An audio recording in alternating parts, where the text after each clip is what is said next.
Hello and welcome back to Historian at Midnight. Before any of them had names that history would still be repeating thousands of years later, they had bodies their own father could not stand to look at, and so, one at a time, as each child was born from the same vast, patient earthen body that had made the mountains and the sea, a god named Uranus, the sky itself given a shape and a temper, reached down and pushed that child back into the dark, narrow space inside his wife's own body. Not because the children had done anything, not because they had cried too loudly or reached for him with the wrong kind of hands, but simply because he looked at what he had made and felt, somewhere in whatever a god that old uses for a heart, a fear he never once explained to anyone, least of all to the children he was busy burying. 12 of those children would eventually be given a single word to share among themselves, a word history still uses today to describe anything oversized, oversignificant, almost too large for the world that contains it, and that word was Titan. But a word is a strange kind of gift to leave behind for 12 individual sons and daughters, because a word this size tends to swallow the very people it was meant to describe, the way a single tombstone shared by a dozen graves will eventually make it very hard to remember whose bones are actually lying underneath which patch of ground. Say the word Titan today in any ordinary conversation, and see how quickly it collapses into only 2 or 3 faces at most. A devouring father with a sickle in his hand, perhaps a mountain-sized man holding up the sky, perhaps a chained figure with a bird forever descending toward his own liver, and then, almost always, nothing else at all. 9, 10, 11 other whole lives, sisters and brothers who share that same enormous word, standing just behind those 2 or 3 famous faces, waiting, in most tellings of this story, for a turn that never actually comes. That is where tonight's story is going to spend its time, not chasing the 2 or 3 titans the world already half remembers, though we will not skip them either, because skipping them would be its own kind of dishonesty, but reaching, deliberately and patiently, for every single one of the others too, the ones reduced across thousands of years of retelling to a single clause in a family tree, a name attached to a marriage and nothing more,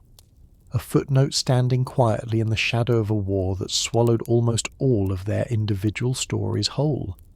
Here is the thesis this whole long night is going to try to earn, stated plainly at the very start the way this channel likes to do.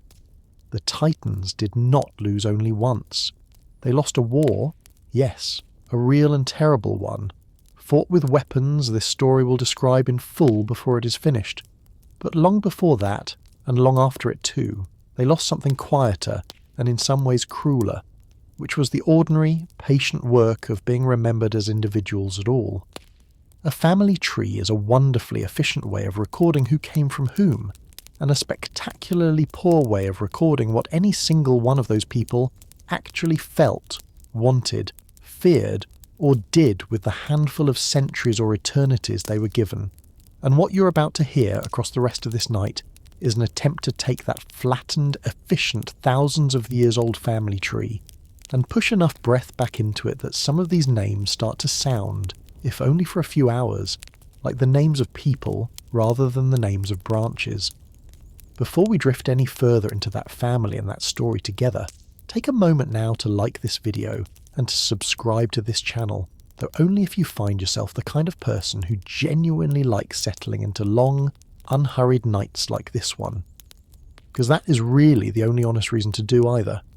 If this is your first time finding us, we are still a fairly small channel, sitting right around 1,000 subscribers, working our way slowly toward 10,000.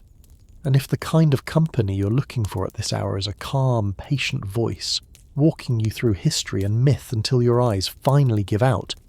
then helping us take one more small step toward that number tonight would mean a great deal. If you are watching this on YouTube, know that new episodes of this channel actually go up early over on Spotify for creators, so the link sitting in the description below will let you hear whatever comes next before almost anyone else does. And if you came to us the other way round, arriving here tonight from Spotify, you will find the whole rest of this channel simply by searching Historian at Midnight on YouTube. And if you feel like it, drop your city and your local time into the comments before you drift off. Not because it changes one single thing about tonight's story, but because it is a small, quietly comforting thing to know that somewhere else on the same spinning planet at some entirely different hour, another tired stranger is listening to the exact same old, patient, half-forgotten family working its way back into the light.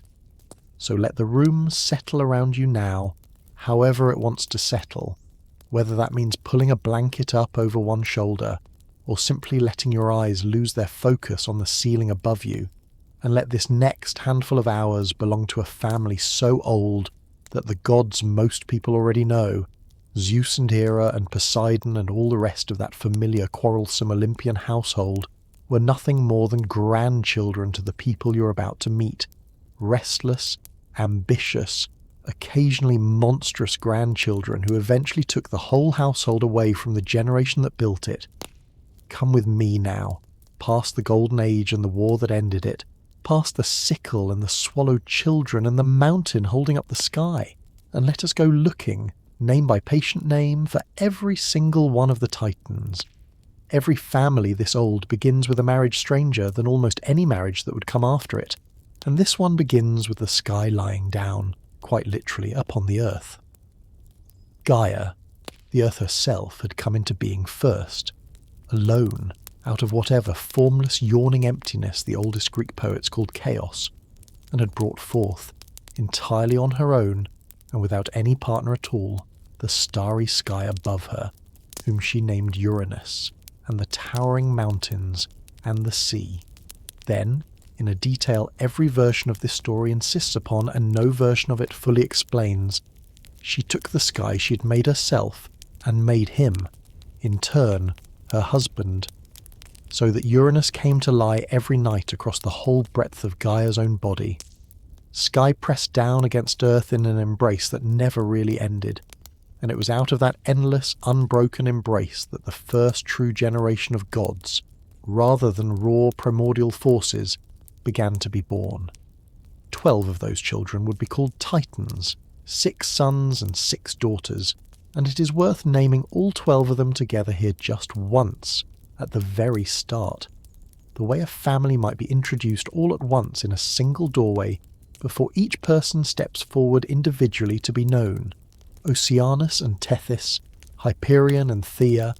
Coeus and Phoebe, Cronus and Rhea, Iapetus, Crius, Themis, and Mnemosyne. Alongside these 12, in the same labour and from the same body,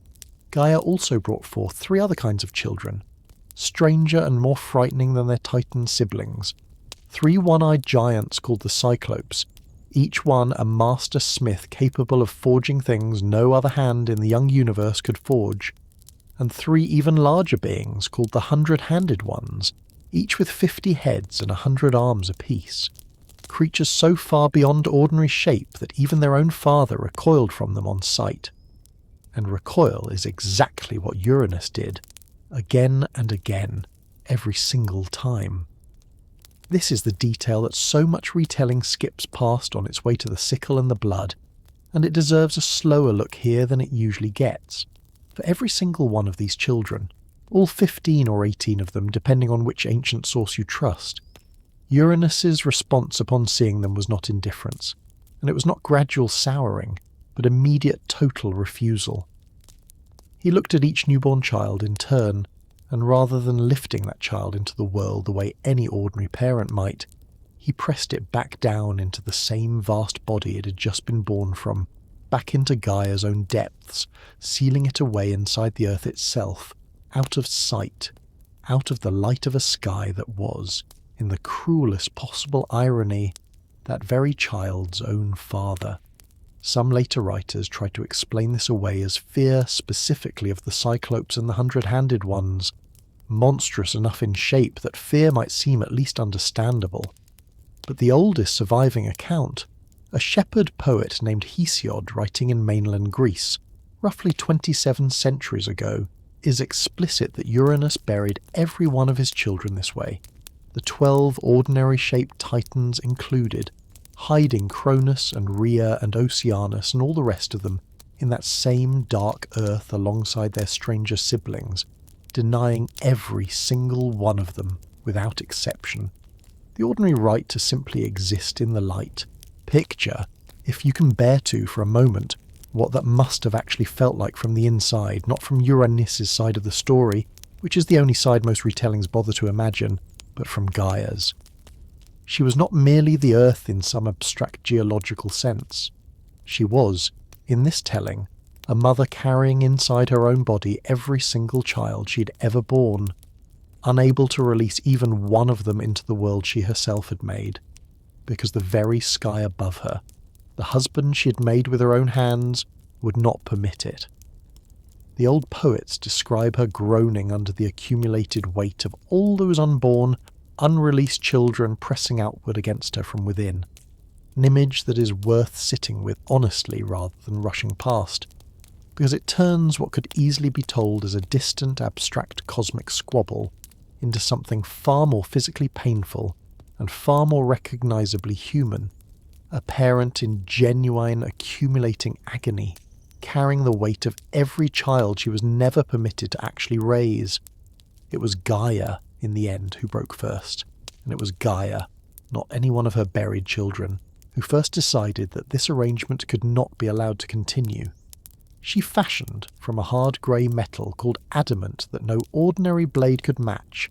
a great curved sickle, and then she called out, from somewhere deep inside her own body, to the children she was still holding prisoner there, asking whether any one of them would be willing to take up that sickle and end their father's cruelty once and for all. It is a detail almost every version of this myth preserves with real care, because of how quietly devastating it is. Every single one of her older children, when asked this question directly, refused. Fear, it seems, runs in families quite as easily as courage does, and 11 of Gaia's Titan children, when finally given a chance to answer the very father who had buried them alive inside their own mother, could not bring themselves to take it. Only the youngest of them, a son named Cronus, said yes. We will come back to Cronus properly and at real length later in this same night, because a figure this consequential to the rest of the family's whole story deserves more than a single scene, but his opening act belongs here, at the very hinge point of the family's founding, and it should be told honestly rather than smoothed over into simple heroism. Gaia placed the sickle into her youngest son's hand and hid him in ambush, and when Uranus next came down, as he always did, to lie across the whole breadth of the earth, Cronus reached out from that ambush and cut away the very organs that had made him and all of his brothers and sisters in the first place, casting the severed remains behind him, out over his shoulder and away from the scene entirely. From the blood that fell onto the earth, several new and violent beings were born, among them the Erinyes, spirits of vengeance who would go on, in stories this channel has told before and will very likely tell again, to hunt down anyone guilty of a crime against their own family in particular, a detail worth noticing now and remembering later, since Cronus's own crime against his own father was, in every meaningful sense, exactly that. From the same severed remains, cast instead into the restless sea, a pale foam gathered and drifted, and out of that foam, in one of the most famous births in the whole of Greek myth, rose a goddess of overwhelming beauty near the island of Cyprus, a goddess this channel has already given a full night of her own, and so her arrival here will be noted rather than retold in full. With that single act, an entire generation's imprisonment ended at once. Cronus and his brothers and sisters, all 12 of the Titans, were finally released from the earth that had held them, and it is here, at this exact moment, standing blinking in a light none of them had ever actually seen before.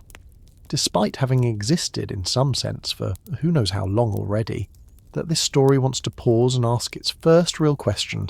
about the individuals themselves rather than the plot that produced them. What did it actually feel like for each of these 12 very different people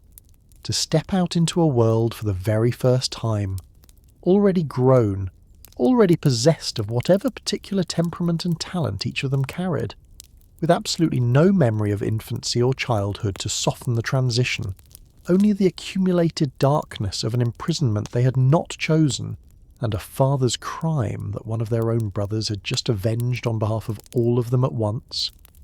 No surviving source ever actually answers that question for any of them, and that silence, more than almost anything else in this whole story, is the exact silence this night is going to try to speak into for as long and as carefully as it can. Cronus, having done what none of his older siblings would do, was raised up by general acclaim to rule over this newly freed family, taking Rhea, his own sister, as his wife in the pattern this earliest generation of gods consistently followed. And it is worth being honest here, at the very start of his reign, about what that reign actually looked like before it curdled into the tyranny most people already associate with his name. The poet Hesiod, in a separate work from the one describing his rise, a long farming almanac called Works, it was only with her 6th pregnancy that Rhea finally turned in desperation to the two people most likely to actually help her own parents, Gaia, and the now departed Uranus, asking them for some way to save this last child, and, in doing so, finally end the whole terrible pattern. Their advice was simple and, in hindsight, almost unbearably clever. Travel to the island of Crete to give birth in secret, hide the newborn child away in a cave on the slopes of a mountain, and in place of the actual infant, wrap a plain stone in swaddling cloth and offer that instead to Cronus, who, by every account, swallowed the substitute without ever noticing the difference, believing to the very end of that particular chapter of the story that he had successfully devoured his 6th and final child, exactly as he had the first 5. The child who survived because of that substitution was named Zeus, and the rest of his story, the childhood spent hidden on Crete, the eventual confrontation with his own father, the freeing of his 4 older siblings from inside Cronus' own body, the long war that followed, has already been told in full on this channel on another night, and so tonight's account of it will stay brief and will exist here only to explain what happened afterward to the family whose individual members this whole night actually belongs to. That war, when it finally came, lasted by most tellings for a full 10 years. Titans arrayed against a much smaller and much younger coalition, led by Zeus and his freed siblings, fought from twin mountain strongholds, Mount Olympus for the Titans, and Mount Olympus for the rebelling gods, with the fate of the whole young universe genuinely uncertain for the entire length of it. And it is here, at the outbreak of that long and terrible war, that the family this night is trying to properly introduce actually splits apart for the first time, each of the 12 Titans and their many children forced to choose a side, or, in a small number of remarkable cases, to choose neither side at all, and it is to those individual choices made by individual people, rather than by the abstract mass noun, history usually reduces them to, that the rest of this long night now turns. Before turning to Oceanus and the rest of the original 12, one at a time, it is worth pausing on a single, rarely discussed fragment of this family's story that belongs to Themis, even though her own fuller portrait will not arrive until later in this account, because it reaches forward from this family's own generation into one of the single most consequential events in the whole of Greek mythology. A now lost epic poem called the Cypria, known to us today only through a brief prose summary and a handful of quoted lines preserved by much later writers, apparently opened its own account of the causes of the Trojan War with an extraordinary claim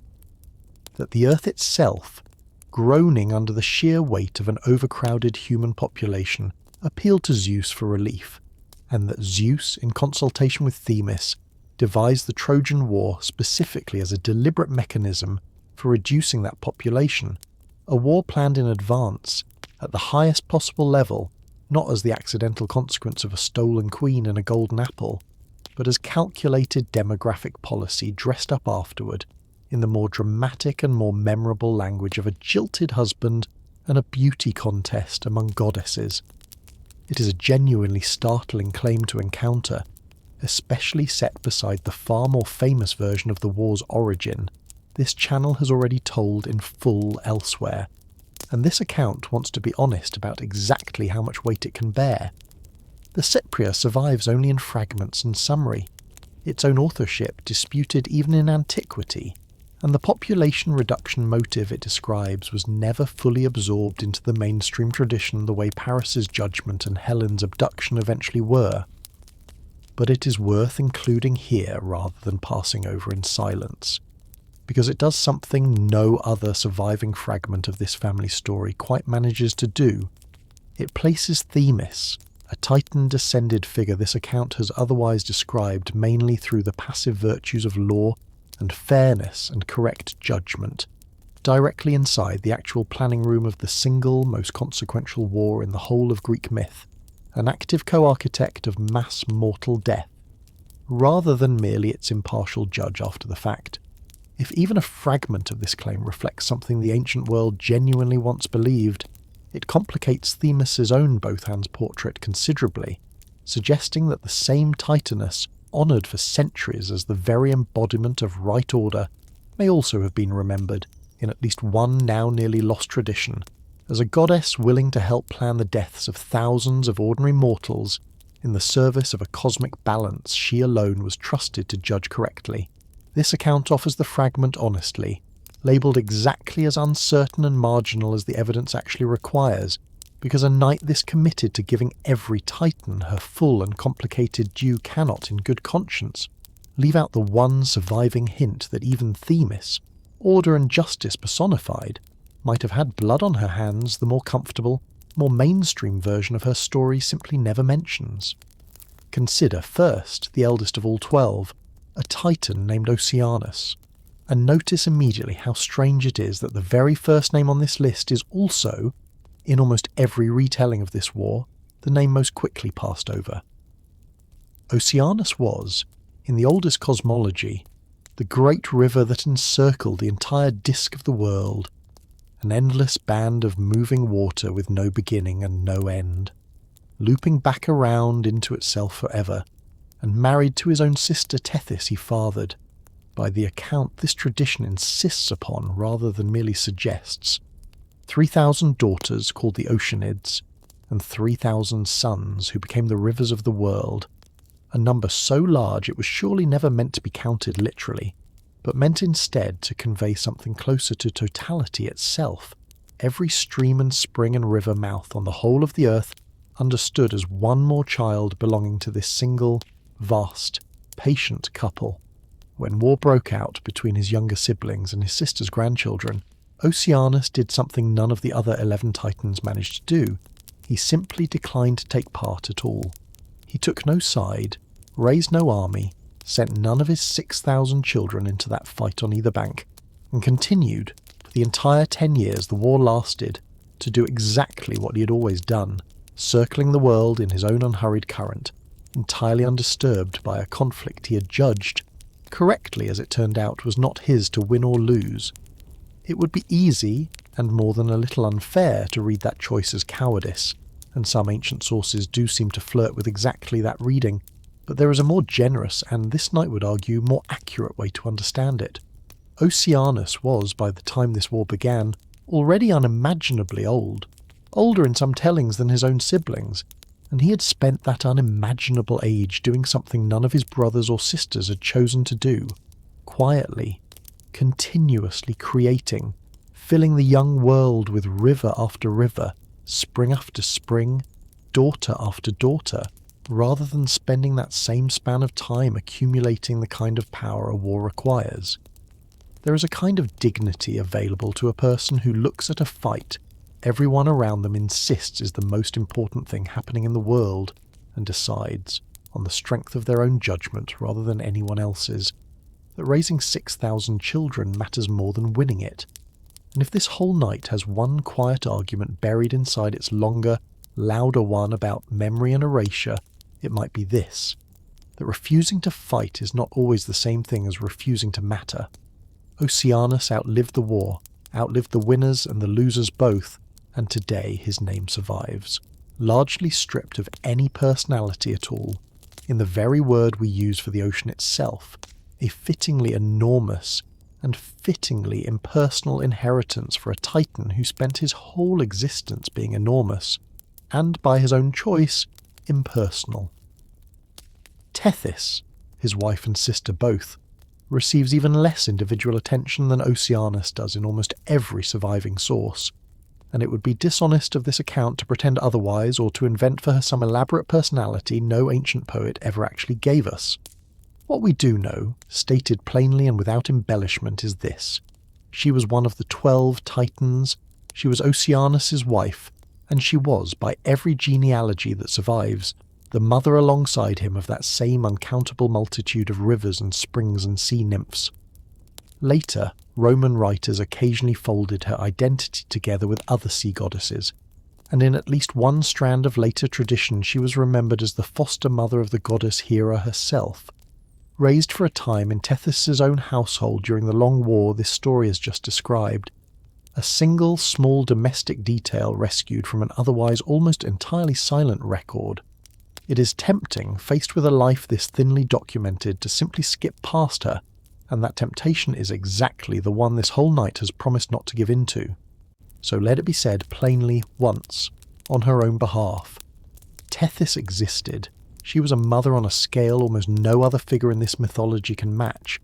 She made a choice alongside her husband to stay out of a war that could easily have destroyed everything she had spent an age creating. And if history has left us nothing else to say about her, it has at least left us that much, and that much is not nothing. There is one further, genuinely touching fragment of Tethys' own story worth adding here,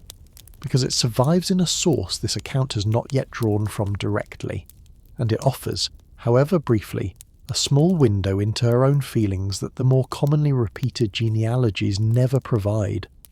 In Homer's Iliad, in the very same passage this account has already mentioned in connection with Dian's alternate parentage of Aphrodite,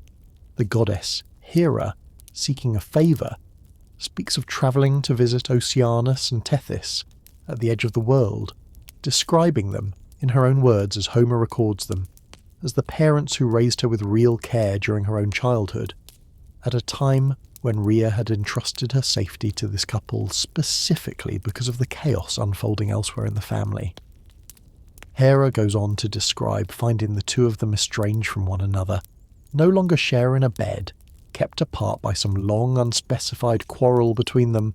a single small human detail of marital discord that stands in striking, almost startling contrast to the unified, uncomplaining partnership this account has otherwise had no choice but to assume, for lack of any other evidence, must have defined their entire relationship.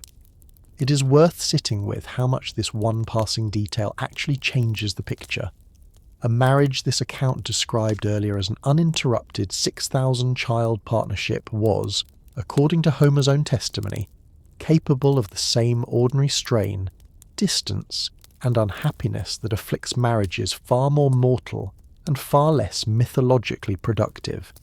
And Tethys herself, so thoroughly silent everywhere else in the surviving record,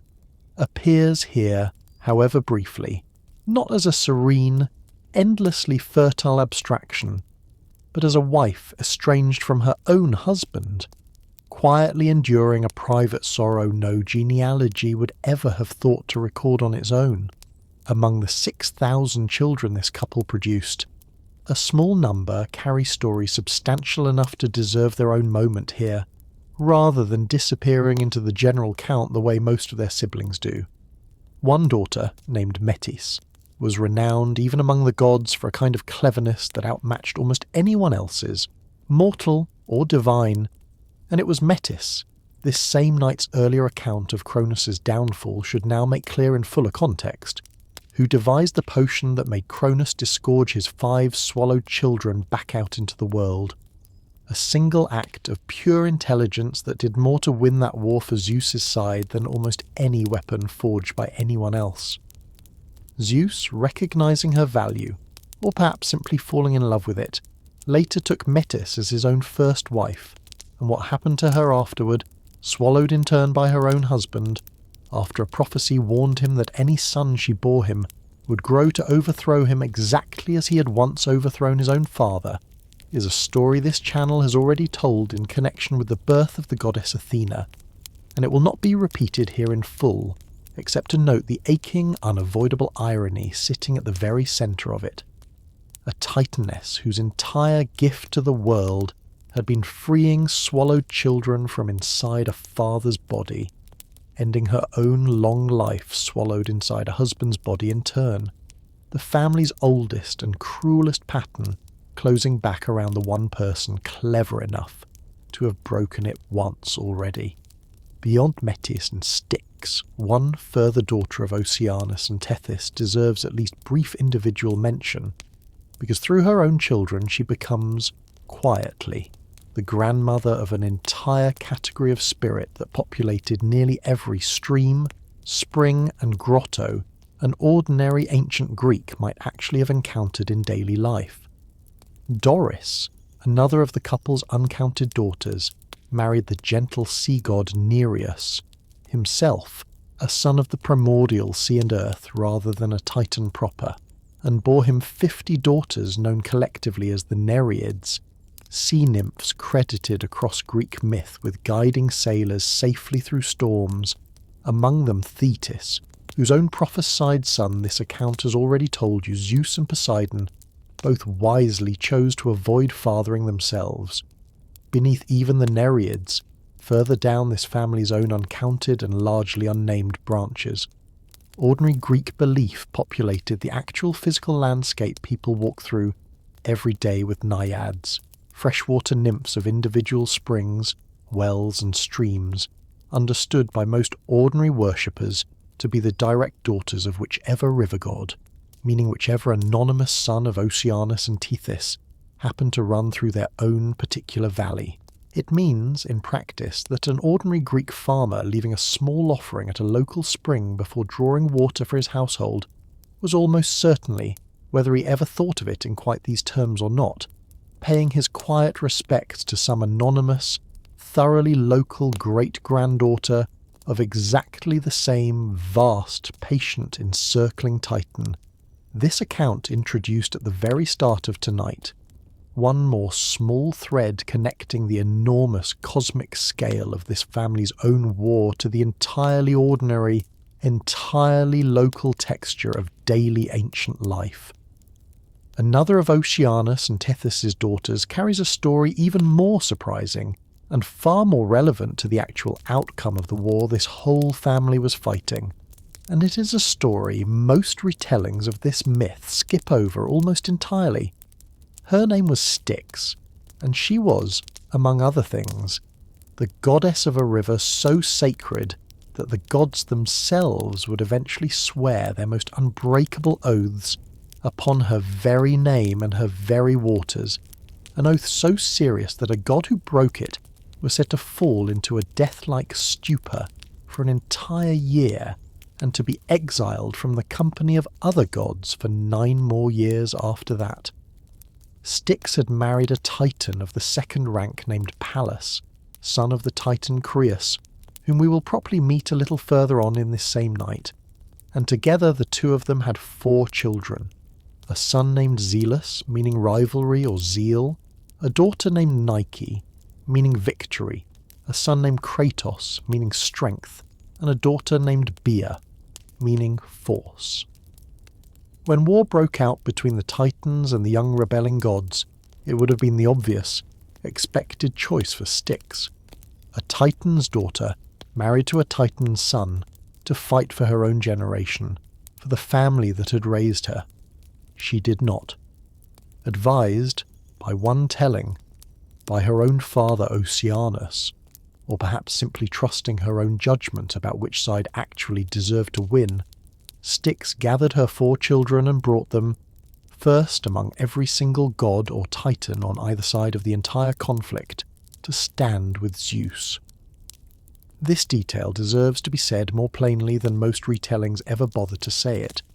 Before Zeus had won a single battle, before anyone could have known with any certainty which side this war would eventually favour, one Titan-descended family chose him anyway, and stayed at his side for the entire war that followed, without wavering. Zeus, once he had won, did not forget it.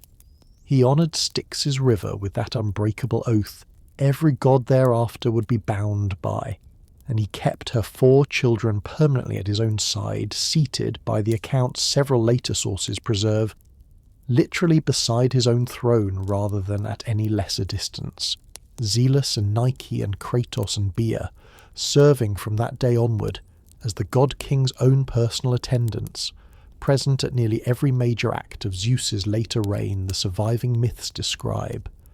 It is Kratos and Rhea, in fact, who appear, chaining the Titan Prometheus to his mountain later in this very story, carrying out Zeus's own sentence with their own hands,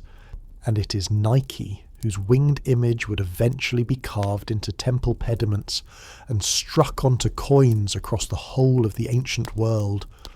the personification of victory itself standing quite literally at the god-king's shoulder for the whole of recorded history that followed. Here, then, is one first clear answer to the quiet question. This whole night keeps circling back to, not every Titan lost this war, and not every Titan who chose correctly has been given the credit that choice actually earned her. Styx bet everything on an uncertain outcome before it was safe to do so, and won more completely than almost anyone else in this entire story, and yet ask most people today who Styx was, and the only answer you're likely to get is the name of a river the dead are said to cross, stripped of the mother, the strategist, and the gambler who once stood behind that name. Turn now to a second married pair among the original 12, Hyperion and his sister wife Theia, and prepare once again for a silence almost as complete as the one surrounding Oceanus and Tethys,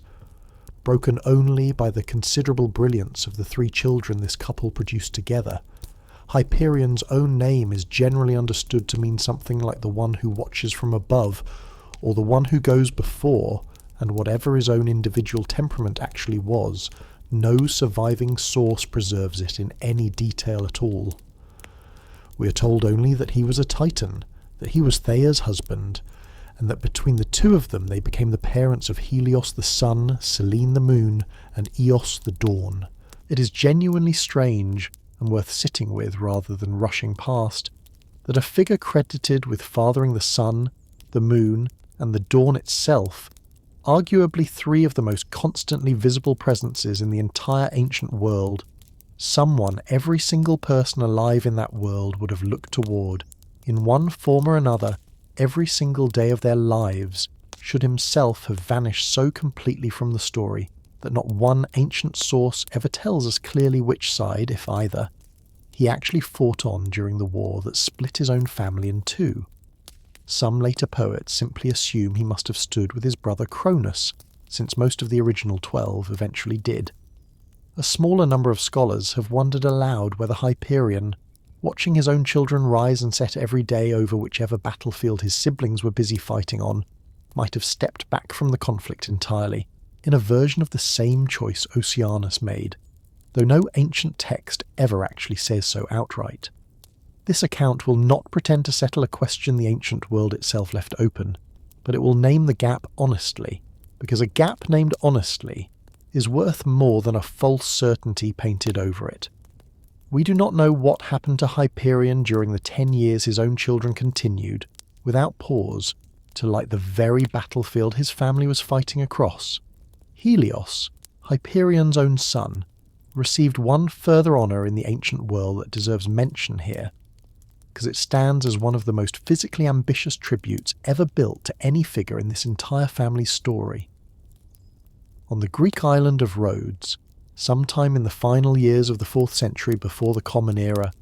the island's inhabitants commissioned a colossal bronze statue of Helios, standing, by ancient accounts, somewhere between 90 and 110 feet tall,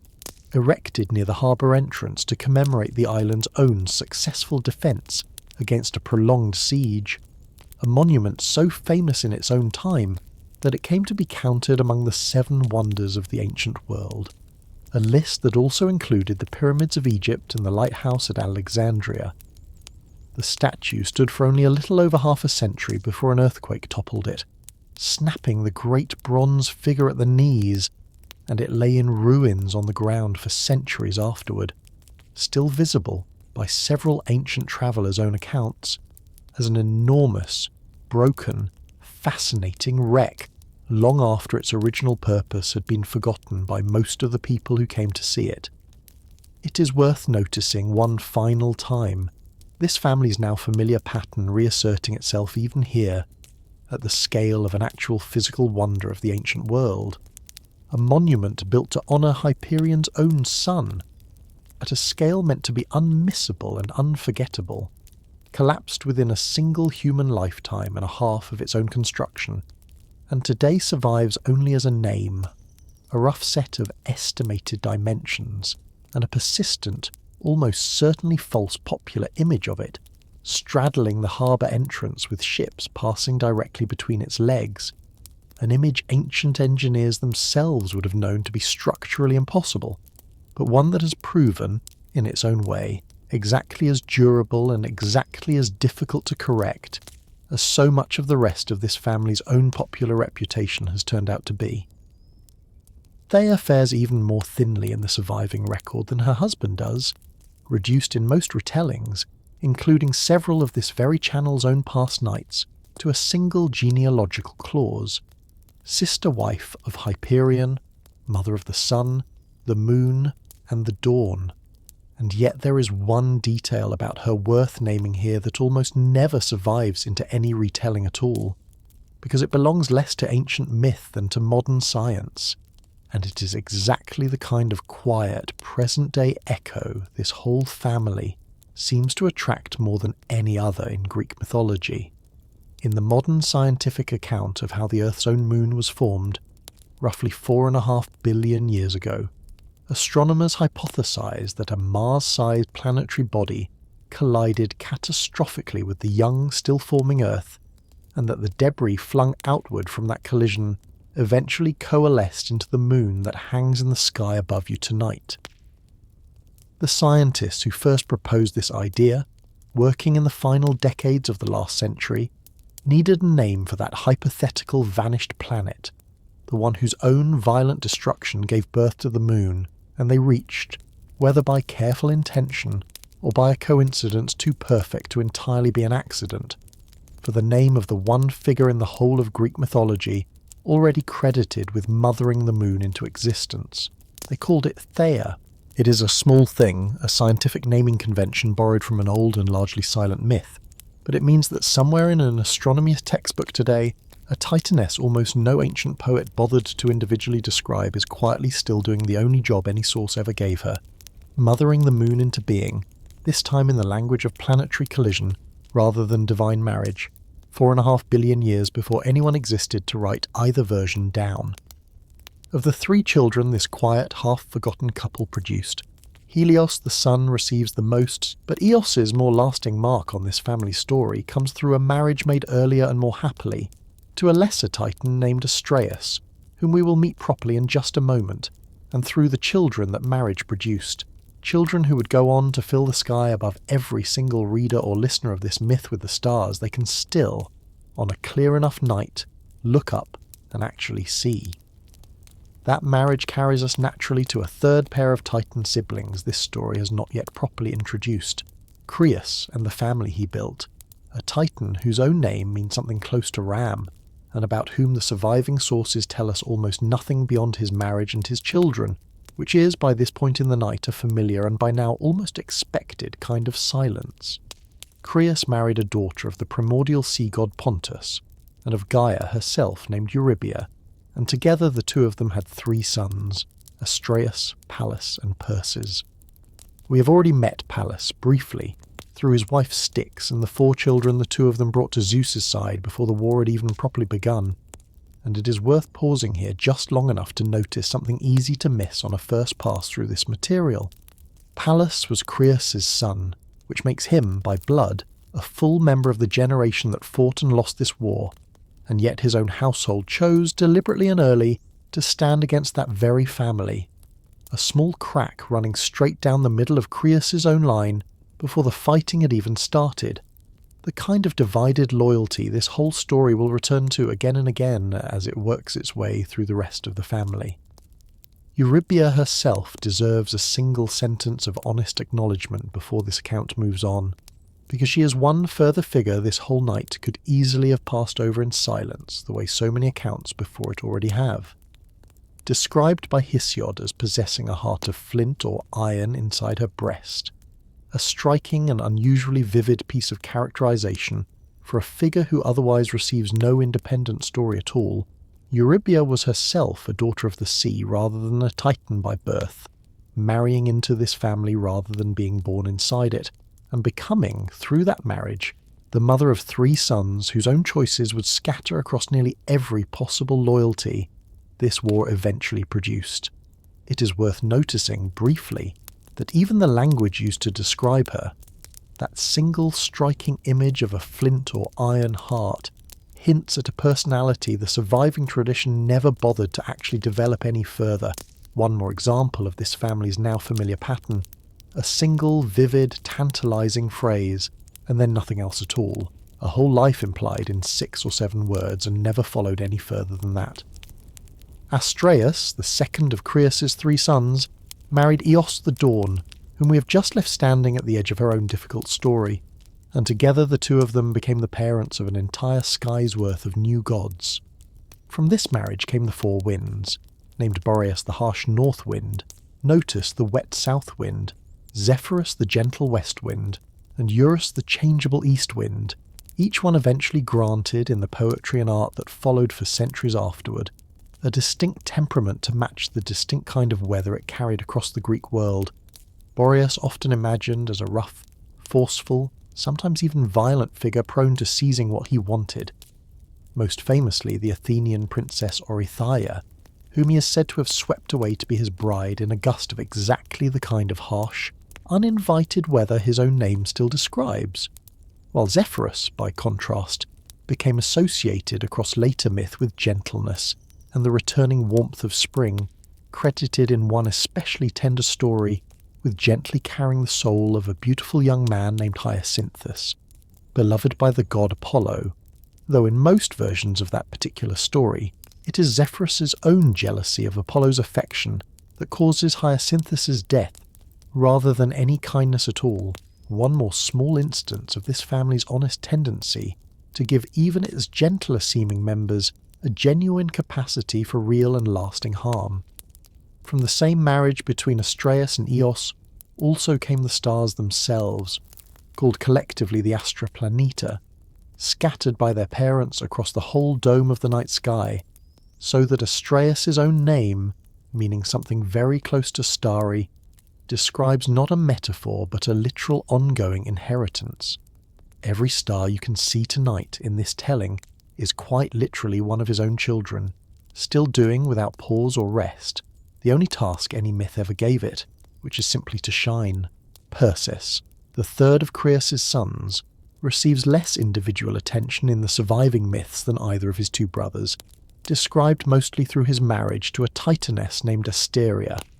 whom this story will introduce properly in just a little while, and through the single daughter that marriage produced, a goddess named Hecate, whose own story deserves, and will receive, considerably more room later in this night than her father's brief mention here might suggest is coming. It is enough for now to notice this. Of Crius' 3 documented sons, 2 of them, Pallas through his marriage to Styx, and, we will soon see, Perses through his own daughter's fate, ended up connected by blood or by choice to the winning side of a war their own father almost certainly fought and lost, a small, quiet pattern of divided family loyalty running underneath a war that popular memory likes to imagine as 2 clean, unified armies facing off across a single mountain valley, when the real, more human truth, as it so often is in real families, was considerably messier than that.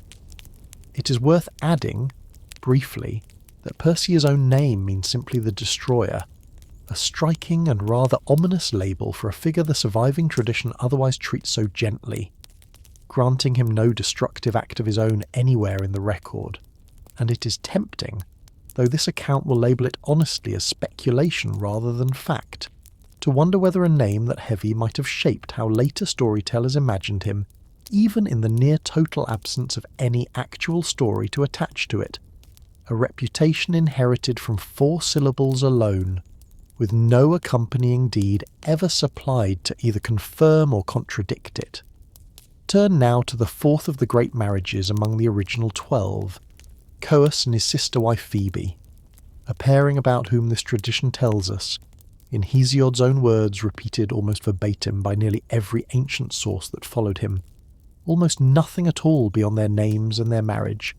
a silence so complete that this account will not pretend otherwise or invent a personality for either of them that no ancient poet ever actually gave.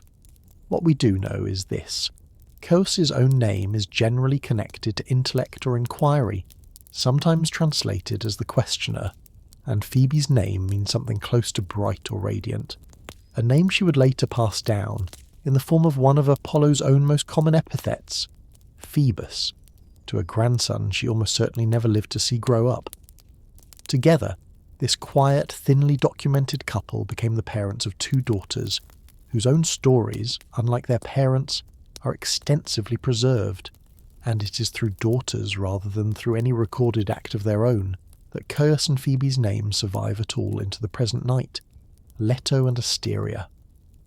Leto's story is the better known of the two, and this account, mindful of how thoroughly her most famous chapter, the flight from a jealous Hera, and the eventual birth of Apollo and Artemis on the floating island of Delos, has already been told elsewhere on this very channel, will resist the temptation to walk back through that entire sequence of events, scene by scene, a second time, and will instead reach for something this family's story has not yet properly given her. Her own interior experience of that long, exhausting flight, rather than merely its plot. Consider what it must have actually felt like, not as a sequence of refusals and arrivals, but as a sustained months-long state of being, to be pregnant, and increasingly heavily so, while moving continuously from place to place because every single place that might have offered shelter had been warned, under threat of a goddess's wrath, against offering it. Consider the particular, compounding exhaustion of being refused not once but again and again, by city after city, island after island, each refusal delivered in most tellings, not out of cruelty exactly, but out of simple, reasonable fear of provoking Hera's anger, so that Leto's own suffering became, in a sense, contagious, radiating outward to poison the goodwill of everyone she approached before she had even finished asking. And consider finally what it must have meant to her, after months of exactly that kind of compounding rejection, to finally find a single, small, drifting, untethered island willing to take the risk that every solid-rooted piece of land had been too frightened to take. An island itself so marginal and so overlooked that it did not even technically count as land in the way Hera's decree had specified, and to understand in that moment that the only kindness available to her in the entire world had come from the one place with nothing left to lose, Leto's own patience across that entire ordeal, sustained through month after month of exactly this kind of exhausting, humiliating uncertainty, is worth remembering as her own defining trait, quite apart from the children she eventually delivered, because patience of that particular, grinding, unglamorous kind rarely gets remembered as an achievement in its own right, and it deserves, at least once, to be named as one here. There is a further, quieter dimension to what Leto's flight actually cost her, one this account has not yet mentioned, because it belongs less to her physical exhaustion than to a slower, more corrosive kind of harm. The particular loneliness of being treated by nearly everyone she approached as a danger to be avoided rather than a person to be helped. Each refusal she met was not simply an inconvenience delaying her journey. It was a small, repeated lesson in exactly how little her own suffering counted set against the risk any given city or island calculated it would run by defying an angry and powerful goddess on her behalf. It is one thing to be pursued by a single enemy, and quite another to discover, refusal after refusal, that an entire world has quietly and reasonably decided your own safety is simply not worth whatever price helping you might cost them. And Leto's own story, read this way, becomes less a tale of romantic pursuit, and far more a study in the specific, grinding indignity of being made through no fault of your own into something too dangerous for ordinary kindness to risk approaching. Asteria, Leto's own sister, received from the ancient sources a story of her own that almost never makes it into modern retellings of this family at all, and it is exactly the kind of overlooked material this whole night has promised to go looking for. Like her sister, Asteria attracted the attention of Zeus, and like her sister, she wanted nothing to do with it. Rather than submit, Asteria fled, transforming herself, in the version of the story preserved by later poets, into a quail, and flinging herself into the sea in that shape rather than accept a pursuit she had no other way of escaping. Where she landed, according to this same tradition, became a small, barren, drifting island with no fixed place in the world, unanchored to the seafloor and unclaimed by any god, an island that carried, for a long stretch of time afterward, her own name in one of its several forms, before eventually becoming known by the name history remembers it by today, Delos. If that name sounds familiar, it should, because it is the very same floating island that would later, in an entirely separate act of desperate courage, offer shelter to Asteria's own sister Leto when every solid, rooted piece of land refused her. Almost no surviving retelling of Leto's famous flight to Delos ever mentions that the island which finally took her in May have been, in its origin, her own sister's body, transformed years earlier in an entirely separate flight from the very same god, so that the story of Apollo and Artemis's birth, told and retold for thousands of years as a tale of a wandering goddess finally finding refuge, may also, quietly and almost entirely unremarked upon, be the story of one sister's desperate transformation, becoming, without either of them ever fully realizing it, the exact shelter her own sister would need years later. Whether the ancient poets who first told these two stories ever intended that connection to be read this way is impossible to know for certain, but the two stories sit right beside each other in the surviving tradition, waiting, largely unnoticed, for exactly the kind of attention this night has tried to give them. Asteria and Perses, Crius's third son whom we met just a little while ago, were husband and wife, and their one recorded daughter is a goddess whose fate inside this family's larger story is stranger, and considerably more generous than almost any other Titan-descended figure managed to secure for herself. Her name was Hecate, and this account promised earlier that her story would receive more room than her father's brief mention suggested was coming, and that room begins here. Hecate was granted, by Hesiod's own account, extraordinary and wide-ranging power even before the war between the Titans and the Olympians had been decided, honoured across the whole of heaven, earth, and sea, with a share of authority that few other single deities, Titan or Olympian, could match, capable of granting or withholding good fortune in warfare, in athletic competition, in the raising of livestock, and in a great many other ordinary human pursuits besides. And here is the detail that makes her story genuinely remarkable, rather than merely pleasant. When the war ended and Zeus began redistributing power among the gods, stripping away privilege from most of his defeated relatives, Hecate alone, among nearly every Titan-descended figure this whole family produced,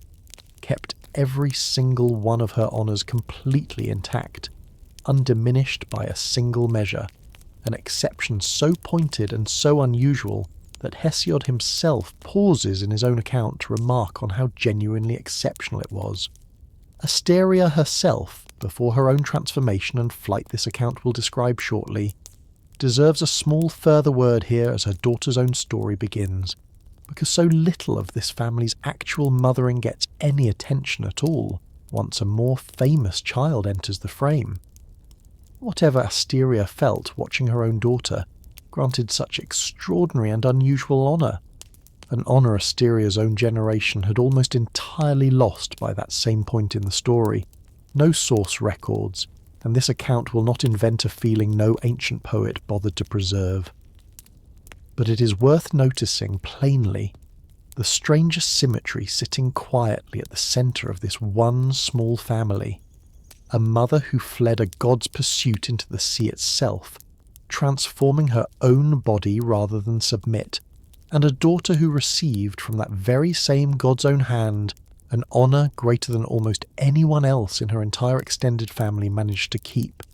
Two entirely different responses to entirely different kinds of divine attention, mother and daughter, standing at opposite ends of exactly the same family's long, complicated relationship with the Olympian order that had just finished defeating them. No ancient source ever explains, in so many words, exactly why Hecate was spared the general demotion the rest of her extended family suffered, but the shape of the surviving evidence allows for an educated guess. One this account will offer honestly as a guess rather than dressing it up as settled fact. Hecate's own father Perses, through his brother Pallas's marriage to Styx, was already connected, however loosely, to the very household that had stood beside Zeus from before the war even began, and it's entirely possible that Hecate herself, whether through personal choice, family alliance, or simply the accident of being useful to the winning side in ways this tradition never bothered to record in detail, chose Zeus's cause early, and was rewarded for it precisely the way Styx's own children had been. It is also worth noting, and holding alongside that guess rather than instead of it, that later tradition would gradually reshape Hecate's public image into something considerably darker and more marginal than Hesiod's own glowing account suggests, a goddess of crossroads, of night, of magic and the restless dead, worshipped at household doorways with offerings left out at the meeting of three roads, until by the time later Roman writers were finishing the process, the once wide-ranging, universally honoured Titaness of Hesiod's telling had narrowed, in popular imagination, into something closer to a shadowy patroness of witches and ghosts. It is one of this whole family's quieter tragedies, easy to miss unless you are looking for exactly this pattern. A goddess who won every possible honour in the immediate aftermath of the war her whole family lost, only to have those honours slowly, patiently stripped away again, not by any single dramatic decree, but by centuries of storytellers each shading her a little darker than the last, until the woman Hesiod once described as blessed by nearly every god in heaven had become, by the time Rome was finished with her, mostly just a name whispered at crossroads after dark.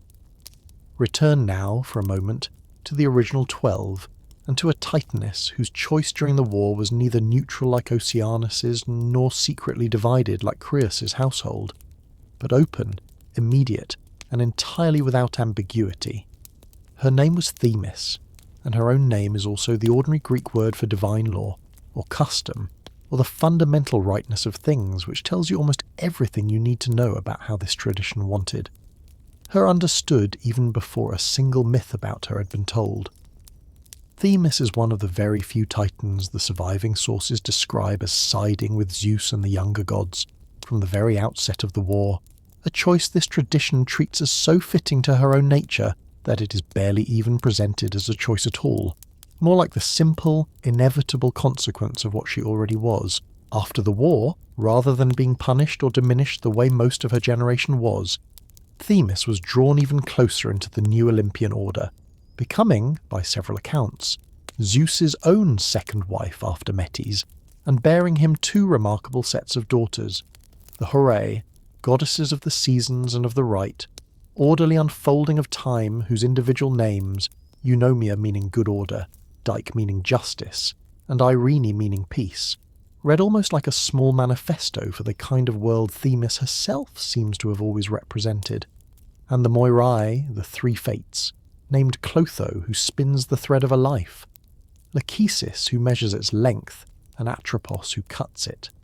the three sisters whose collective authority over the length and shape of every single life in existence was understood, even by Zeus himself, to sit at least partly beyond his own power to overturn. There is something worth sitting with in the fact that a Titan, a member of the very generation this war was fought to overthrow, became, through her own daughters, one of the deepest and most unassailable sources of authority in the entire new order that replaced her own family's rule. authority that even the king who won that war was never described as fully controlling. Themis also held, according to several sources, an early claim to the oracle at Delphi, the same oracular seat that would eventually pass to her own great-nephew Apollo, inheriting it, in the fullest version of this particular tradition, directly from Gaia herself, before handing it onward in turn. A quiet 3-generation lineage of prophetic authority, passing from grandmother to aunt to grandson, that most retellings of Apollo's own story skip over entirely in their hurry to get to his more dramatic confrontation with the serpent Python. Whether every ancient source agrees on that particular detail of transmission is honestly less important than what it reveals about how this tradition understood Themis herself, not as a defeated relic of a fallen regime, but as the one titan whose particular gift, an instinct for what was simply right, mattered too much to the new order to ever be set aside, war or no war. Mnemosyne, the last of the original 12 to receive her own dedicated attention in this account, presents this whole night with its most difficult and most quietly moving case, because her gift, unlike Themis's law or Oceanus's rivers or Astræus's stars, is the very thing this entire long story has been trying, imperfectly, to practice from its very first sentence.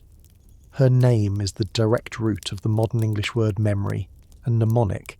and she was, by every surviving account, the goddess of memory itself, in an age long before writing existed to hold that memory for anyone, when every single story, every genealogy, every law, every fact worth knowing about the world had to be carried, complete and unbroken, inside the living memory of whoever happened to be telling it. Consider what an entire civilization's dependence on that kind of memory actually meant in practice. A single elderly storyteller's death, in a world with no writing to fall back on, could mean the permanent, irrecoverable loss of every story only that one person still remembered, an entire family's history or an entire village's accumulated wisdom vanishing in a single evening, the way a fire can take a house and everything inside it in the space of a single night. Against that constant, quiet threat of total loss, this tradition placed a single goddess, patient and largely unseen, whose entire domain was simply holding on. After the war, according to Hesiod's own testimony, Zeus came to Mnemosyne and lay with her for 9 consecutive nights, and from those 9 nights she bore 9 daughters, the Muses, each one eventually associated with a different art or form of knowledge, poetry and history and music and dance and astronomy among them. Goddesses who would go on to be invoked by nearly every poet in the ancient Greek and Roman world, including Hesiod himself, at the very opening of nearly every great surviving work of literature asked, in the traditional formula, to grant the poet the memory and the inspiration needed to tell the story correctly. There is a small, quietly moving symmetry worth noticing here, one this account does not want to rush past. The very story you're listening to right now, in whatever form it eventually reaches you, exists at all only because an unbroken, multi-thousand-year chain of memory, poet, remembering poet, carried it forward from a shepherd on a Greek hillside 27 centuries ago all the way to this exact moment, and that entire chain, according to the tradition it belongs to, ultimately descends from 9 daughters, born to a single quiet titaness, whose whole gift was simply refusing to let things be forgotten. Mnemosyne herself never gets a myth of her own, never gets a dramatic confrontation, or a tragic love affair the way so many of her relatives do. And perhaps that is exactly right, because her entire contribution to this family's story is not an event at all, but a condition, the simple, unglamorous, absolutely essential fact of things not disappearing. And a night built around the argument that memory itself deserves more care than it usually receives could hardly ask for a more fitting titaness to carry that argument's name. Having now walked the length of the original 12, or as close to the length of them as the surviving evidence honestly allows, This story owes its fullest and most careful attention to the two titans whose lives shaped everything that came both before and after. This whole family's great war, Cronus and Rhea, whose earlier chapter, the castration of Uranus and the swallowing of their own children, this night has already told, but whose fuller portraits deserve more than that single dramatic sequence can hold on its own. Cronus, remember, did not begin his reign as the monster popular memory has flattened him into. Hesiod's own testimony describes a golden age under his rule. Gentle, abundant, free of labour and old age and war, and any honest reckoning with this titan has to start from the uncomfortable truth that the same figure capable of that kind of gentle, generous kingship was also, within the very same lifetime, capable of swallowing 5 of his own newborn children without hesitation, out of a fear he almost certainly recognised, better than anyone else alive, as the exact same fear that had once driven his own father to bury him alive inside the earth. There is no tidy way to resolve that contradiction, and this account will not pretend to offer one. Cronus was, by every honest reading of the evidence, both of those things at once, a genuinely good king and a genuinely cruel father, and the fact that those two truths sit so uncomfortably together is not a flaw in the ancient sources, but an accurate reflection of how completely fear can coexist with genuine virtue inside a single, complicated person. What happened to Cronus after his own defeat is, remarkably, not a single settled fact, but two competing and never fully reconciled traditions, both preserved by the very same poet, and this account intends to hold both of them open, rather than choosing one at the expense of the other, exactly as the ancient sources themselves seem content to do. In the more commonly repeated version, the one this night's earlier account of the war has already gestured toward, Cronus is defeated, bound, and cast down into Tartarus alongside the majority of his fellow titans, imprisoned there for the whole of eternity behind gates of solid bronze, guarded by the very 100-handed ones his own father once feared enough to bury alive. But in Hesiod's own works and days, a separate work written for an entirely different purpose than his account of the gods' origins, Cronus receives a strikingly different fate. Released by Zeus's own decision from any punishment at all, and set instead to rule over the Isles of the Blessed, a paradise reserved for a small number of especially honoured heroes, and, in this telling, for Cronus himself, living out eternity in the same kind of gentle abundance that defined the earlier golden age of his own reign on earth. Ask which of these two fates actually happened to him, and the honest answer that this tradition offers is that both did, recorded by the same poet, without any apparent sense of contradiction. A detail this account finds genuinely moving rather than merely confusing, because it suggests that even the ancient Greeks themselves, working through what this defeated king actually deserved, could not quite bring themselves to settle on total punishment alone, leaving open, in their own oldest surviving text, the quiet possibility that mercy and justice might both have found their way to him in the end. Rhea's own portrait, promised earlier in this same night, deserves now to be finished rather than merely begun. We have already sat with her grief across 5 successive swallowed children, and with the desperate, ultimately successful plan she carried out with her own parents' help to save a 6th, but her story does not end at the cave on Crete where the infant Zeus was hidden. Rhea remained, throughout the long war that followed, one of the very few figures on either side whose loyalty is never once described as wavering or divided, standing entirely. One titan remains among the original 12 whose own story has been deliberately saved for last, not because he matters less than his 11 siblings, but because his 4 sons, taken together, carry some of the most consequential and most thoroughly dramatic stories in this entire family's history, and it seemed right to let their father's own brief, thin portrait open directly into theirs rather than interrupting that flow later. His name was Iapetus, and about the man himself the surviving sources tell us almost nothing beyond his marriage to an Oceanid named Clymene. One, it is worth pausing honestly on which of these 2 available punishments was actually the crueler one, because the answer is genuinely less obvious than it might first appear. Tartarus, by every description that survives, was a place of total darkness, sealed away behind bronze gates and guarded around the clock, a punishment defined above all by isolation and by the complete absence of any further experience at all. Atlas's punishment offered him the opposite of that isolation. He remained, for the whole of his eternal sentence, standing in the visible world, able to watch the sun rise and set, able to see ships pass along the western horizon, able, in short, to witness every single day of the ongoing world he had been permanently excluded from ever again taking part in. A solitary confinement of total darkness at least offers no reminder of what has been lost. A solitary confinement carried out in full daylight, in plain view of a world still moving on entirely without you, may in fact be the crueler sentence of the two, and this account is inclined to think it probably was.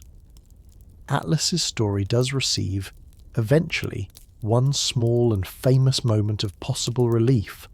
later in the wider mythological tradition, when the hero Heracles, needing to retrieve a set of golden apples guarded near the edge of the world, offers to hold up the sky himself for a short while, if Atlas will simply fetch the apples in his place. Atlas agrees, savouring what must have felt like his very first moment of freedom in longer than most mortal lifespans combined, only to return with the apples and announce, quite reasonably from his own point of view, that he intends to deliver them himself and leave Heracles holding the sky permanently in his place. Heracles, matching cunning for cunning, agrees readily enough, but asks only for a brief moment to adjust the padding on his own shoulders before taking up the burden again for good, and when Atlas obligingly takes the sky back just long enough for that one small adjustment, Heracles simply walks away, leaving Atlas exactly where he started,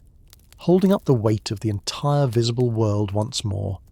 this time with the added and surely unbearable knowledge of exactly how close he had actually come to being free.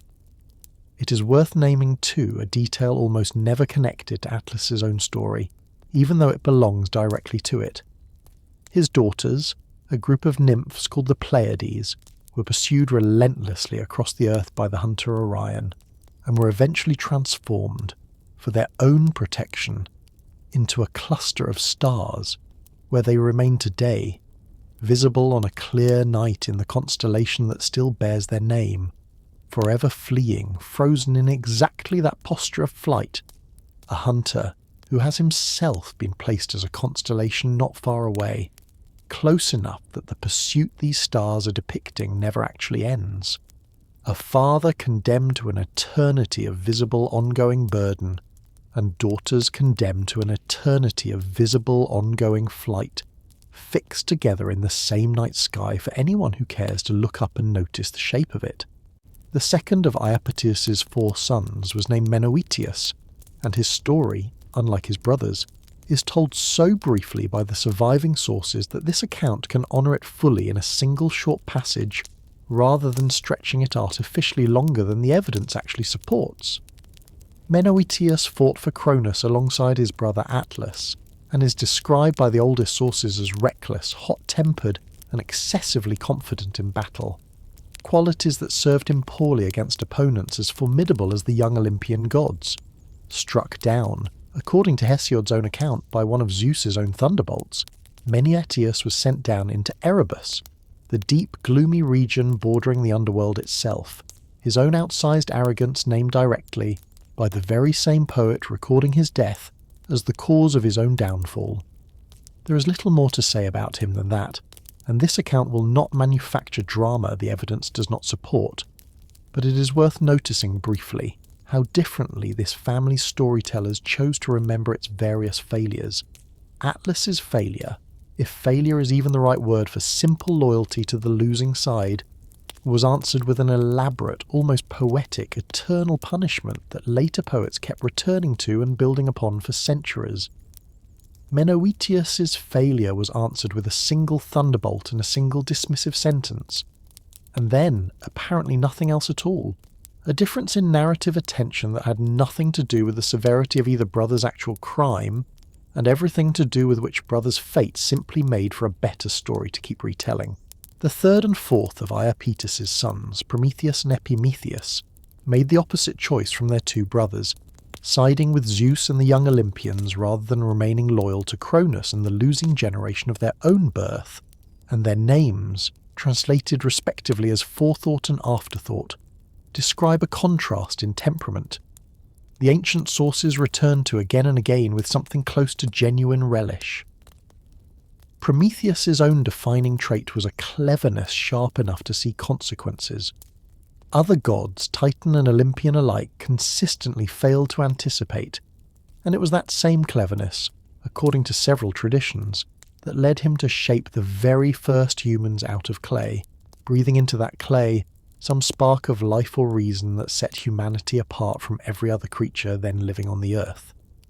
Epimetheus, by contrast, understood things only once they had already happened, a joke this tradition never tires of repeating at his expense, and it is a joke this account will not repeat again at any length here, since it has already been told in nearly identical form more than once across this channel's own past nights, and repeating it a third time in the same words would be exactly the kind of lazy repetition this whole night has promised to avoid. It is worth noticing, briefly, that Prometheus's own act of shaping humanity out of ordinary clay is not a uniquely Greek idea at all, but one of the most widely repeated images in the whole of the ancient world's creation stories, appearing independently in Mesopotamian tradition, where the god Enki is credited with a similar act of moulding, and in ancient Egyptian belief, where the ram-headed god Khnum was worshipped specifically as the divine potter who shaped each individual human being, and even their own personal spirit, upon a potter's wheel before their birth. Whether these traditions ever influenced one another directly across the ancient trade routes connecting Mesopotamia, Egypt and Greece, or whether separate cultures simply arrived, independently, at the same intuitive metaphor, clay in a divine hand as the most natural way to imagine a body being formed before it draws its first breath, is a question this account cannot answer with certainty, but the recurrence itself is worth sitting with for a moment,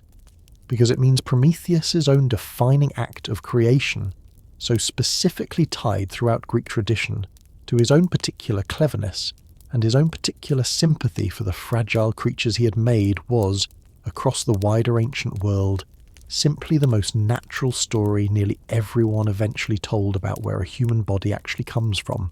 What deserves fuller attention instead is a piece of Prometheus's own story that has, remarkably, never yet been given its full and proper telling on this channel at all. The theft of fire and everything that followed from it.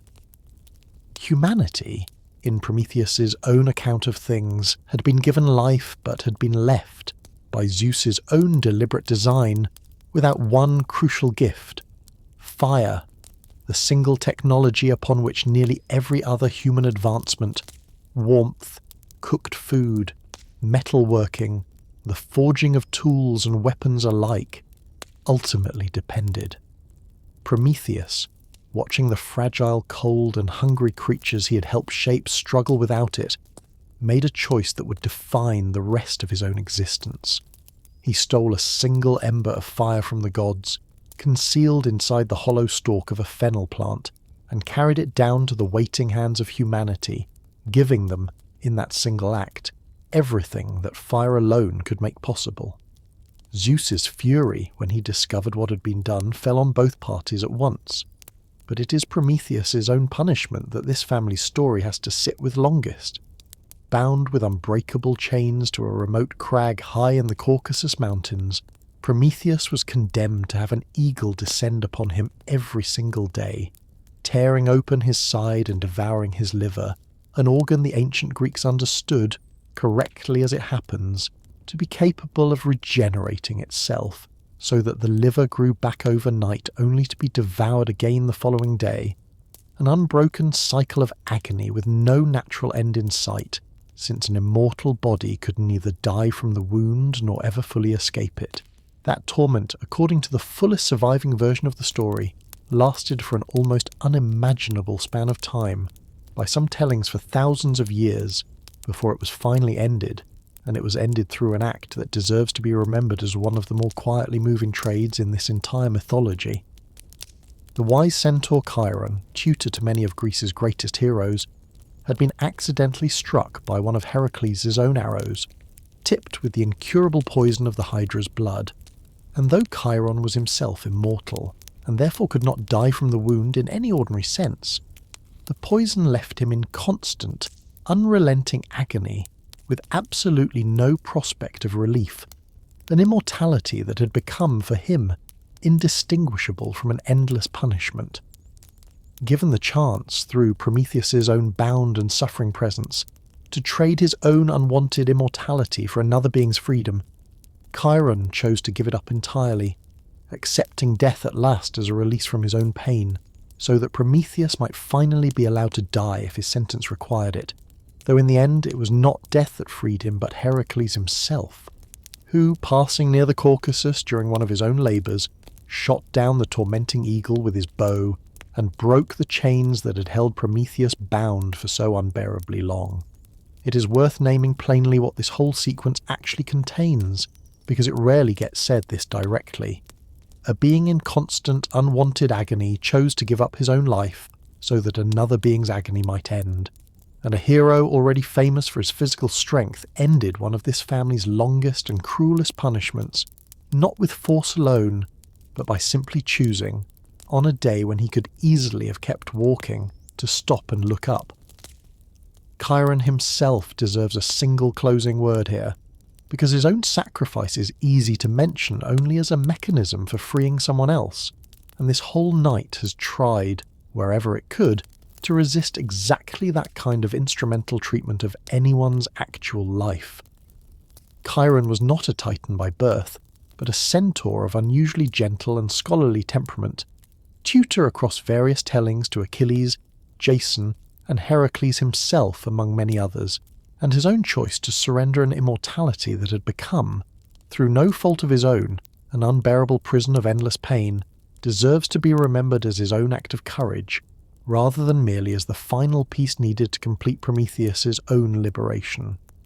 Two beings, in other words, were freed by that single exchange, one from an eagle's daily visit and one from a poison with no cure, and it feels right, if only for a sentence, to let Chiron's own relief stand alongside Prometheus's, rather than disappearing entirely into the shadow of the more famous Titan's own far better remembered story. There is one further chapter of Prometheus's story worth telling, before this account moves on, because it complicates, in exactly the way this whole night keeps insisting, this family's history should be allowed to be complicated. Any simple reading of him as either a pure victim or a pure hero. Even while still bound and suffering on his mountain, Prometheus possessed knowledge Zeus himself did not have, a prophecy concerning a sea nymph named Tethys, foretelling that any son she bore would grow to surpass and eventually overthrow his own father, the exact same fear that had driven Uranus and then Cronus to such terrible acts against their own children. Zeus, who by this point in the story had spent his entire reign trying to escape his own family's oldest and cruelest pattern, was at that very moment courting Tethys himself, and it was Prometheus, still chained, still suffering daily for defying this same god, who eventually warned him of the danger, allowing Zeus to withdraw his pursuit and arrange instead for Tethys to marry a mortal man, a marriage whose own eventual offspring would become the hero this channel has already told the story of at length, Achilles. Ask why Prometheus, tormented daily by Zeus's own order, would choose to hand his tormentor exactly the information needed to avoid the one fate that might finally have ended the family's recurring cycle of paternal fear once and for all. And no single surviving source gives a fully satisfying answer. Perhaps it was simple self-interest, a bargaining chip offered in hope of eventual release. Perhaps it was something closer to principle, a refusal, even after everything Zeus had done to him, to let the same old pattern of fear and violence repeat itself yet again inside the next generation. This account will not pretend to know which explanation is correct, and it suspects, honestly, that the ancient sources themselves never fully decided either, leaving Prometheus exactly where this entire family's history keeps leaving its most interesting members, standing in the genuinely uncomfortable space between hero and traitor, victim and ally, refusing, right to the very end of his own story, to be reduced to only one of those things. It is worth noticing too exactly what Prometheus's warning actually prevented, because the scale of it is easy to understate. Had Zeus fathered a son on Tethys and had that son grown, as prophesied, to overthrow him, the entire remaining shape of Greek mythology, every hero's genealogy, every later war, every single Olympian-era story this channel has ever told or will ever tell, would have unfolded under an entirely different king, if it unfolded at all in any recognisable form. Prometheus, chained and suffering for a crime committed generations of storytelling ago in service of humanity rather than of Zeus, held in his own hands, for as long as he kept that secret,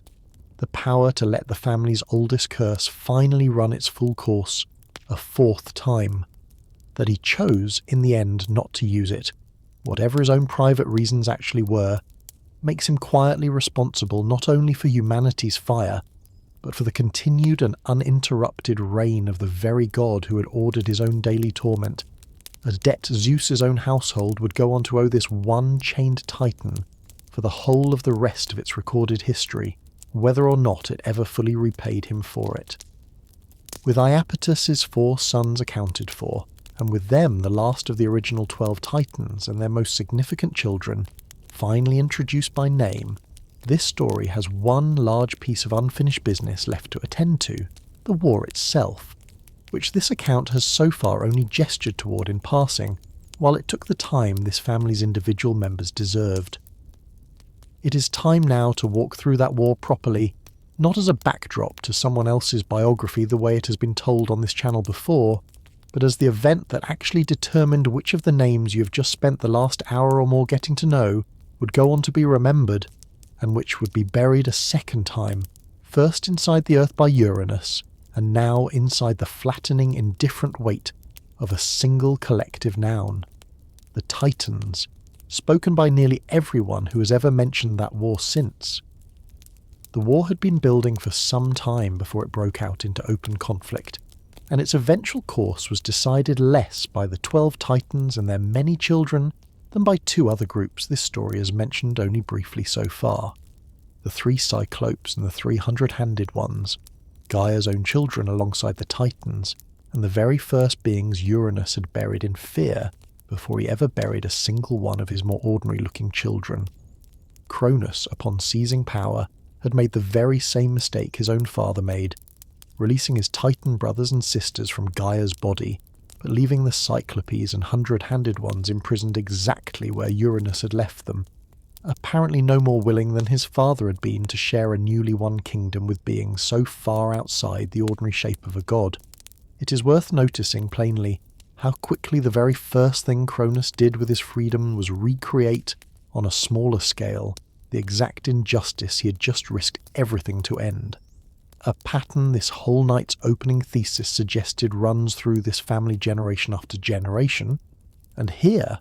only a few sentences into that family's first taste of actual power, the pattern was already repeating itself.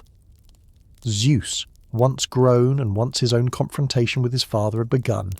made a choice his grandfather and his father both had failed to make. He went down into the depths where the Cyclopes and the hundred-handed ones were still imprisoned, and rather than leaving them there or using them merely as weapons in his own struggle, he freed them outright, feeding them, according to some versions of the story, the nectar and ambrosia that restored their strength after their long captivity, and asking in turn for their help against Cronus and the Titans still loyal to him. It is difficult to overstate how significant that single choice turned out to be, both practically and, for the purposes of the argument this whole night has been building, symbolically. Practically, the Cyclops repaid Zeus's trust by forging for him the single most decisive weapon in the entire war, the Thunderbolt, a weapon no other force in the young universe could match or withstand, while the hundred-handed ones, each capable of hurling enormous boulders with 50 separate arms at once, brought a scale of raw physical force the Titans had no comparable answer to. Symbolically, Zeus had done the one thing none of his male ancestors had managed. Rather than meeting difference and unfamiliar shape with fear and burial, he met it with trust, and that trust more than any other single factor this tradition records, is what actually won him the war. The battle itself, once it finally broke out in full, is described by the ancient sources in language almost too enormous to picture clearly. The whole earth groaning and shaking under the weight of it, the sea roaring, the sky itself trembling from Mount Olympus down to the depths of Tartarus, thunderbolts flying in an unbroken stream from Zeus's own hand, boulders the size of mountains thrown by the 100-handed ones in volleys of 300 at a time, until, in Hesiod's own words, it seemed as though the earth and the starry heaven above were about to collide with one another entirely, the whole created order threatening to collapse back into the same formless chaos it had originally come from. For 10 full years, by most tellings, that battle continued with no clear resolution, an entire decade in which the outcome remained genuinely uncertain, and it is worth remembering here that every single Titan this night has spent hours getting to know individually. Oceanus circling the world in patient neutrality, Rhea grieving her swallowed children, Prometheus already quietly reconsidering which side actually deserved his loyalty, lived through that entire uncertain decade not knowing, any more than we do reading about it now, which way it would eventually break. It broke, in the end, decisively, once the 100-handed ones fully joined the fight on Zeus's side, their combined force finally tipping a balance that 10 years of thunderbolts alone had not managed to tip on its own. The defeated Titans, those who had fought for Cronus rather than choosing neutrality or defecting early the way Styx's family and Prometheus and Themis all had, were bound and cast down into Tartarus, a place the old poets describe as lying as far beneath the earth as the earth itself lies beneath the sky, sealed behind gates of solid bronze set into a wall of the same unbreakable metal. With the 100-handed ones themselves, the very beings Cronus had once left imprisoned there, now standing guard over their former captors in an exact, almost poetically precise reversal of fortune. It is this reversal, more than the battle itself, that deserves to be sat with honestly here at the end of this long war's telling, because it completes, in a single image, the entire argument this family's history keeps making about itself. The beings once buried out of fear became, in the end, the ones entrusted with the keys to another generation's prison, proof that the family's oldest and cruelest instinct, meet difference with burial, was never actually the only option available, only the option 3 generations of frightened fathers kept choosing anyway, until one grandson finally chose otherwise. Not every defeated Titan received the exact same sentence, and it is worth being precise about that variation, rather than letting the word Tartarus stand in inaccurately for every single punishment handed down that day. Atlas, as this account has already described at length, was given his own singular, separate punishment at the world's western edge, rather than being cast into Tartarus alongside his brother Mnemosyne and the great majority of the other defeated Titans. Cronus himself, as this account has also already described, may have been released entirely, according to one strand of the very same tradition that otherwise insists he remains imprisoned forever. And several Titans, Oceanus and Tethys, Themis, Mnemosyne, Styx's entire household through Pallas, and, by the strong implication of her undiminished honours, Hecate as well, were never punished at all, having either taken no part in the fighting, or having chosen, correctly and in most cases early, to stand with the eventual winner. The word Titans, used today as a single flattened label for every single figure this war produced, actually describes a family whose individual members met that war's end in at least 4 or 5 genuinely different ways: imprisoned, singularly punished, quietly spared or actively rewarded, and collapsing all of that variation down into one simple story of gods who lost and gods who won does real, if quiet, violence to how differently this family's story actually unfolded for each of the people living inside it. Here, at the close of the war and the sentencing that followed it, is a natural place to pause and hold, honestly and without flinching from either side of it, the 2 hands this whole family story has to be weighed in at once. In one hand, a father who buried his own children alive rather than raise them, a son who repeated that exact crime against his own children in a different and in some ways crueler form, swallowing rather than burying, and a war that cost an unrecorded number of lives, named and unnamed alike, fought over a fear that, generation after generation, none of the men at the centre of this family ever managed to simply set down and walk away from. In the other hand, a golden age genuinely lived under Cronus's early rule, a mother's unglamorous, unbroken endurance across 5 losses that would have broken almost anyone else, a titaness who circled the world for uncounted centuries, asking nothing more than to be left to make her 6,000 children in peace, a family that chose loyalty to a stranger's cause before that cause had proven itself, and a grandson who finally looked at the beings his whole family line had feared and buried for 3 generations running, and decided for the first time in that family's entire history to trust them instead. Both of those hands are holding the same family at the same time, and any account of this story that only shows you one of them, whether the tyranny or the tenderness, is not actually telling you the truth about who these people were. Before this account moves any further, a short but genuinely useful detour is worth taking, because the very word this entire night has been built around, Titan, carries with it a piece of confusion so common that clearing it up properly will make everything that follows easier to hold on to. Ask most people to picture a Titan from Greek mythology, and a surprising number will describe, without quite realizing it, an entirely different family of beings altogether. The Giants, another set of Gaia's children, born not from her union with Uranus, but from the blood that fell onto the earth when Uranus was first wounded. The same blood, in fact, that produced the vengeful Erinyes this account mentioned briefly near its very beginning. The Giants are a separate generation entirely, and their own war against the Olympian gods, called the Titanomachy, happened only after the Titans had already been defeated and sealed away, provoked by Gaia's own continuing fury at watching so many of her Titan children imprisoned in Tartarus, a mother's grief curdling this time into an entirely new army rather than a rescue attempt. That second war deserves at least a brief accounting here, both because it is so often confused with the one this night has spent so long describing, and because it completes, in its own way, the argument this whole family story keeps making about inherited fear and inherited violence. A prophecy had warned that the giants could never be defeated by the gods alone,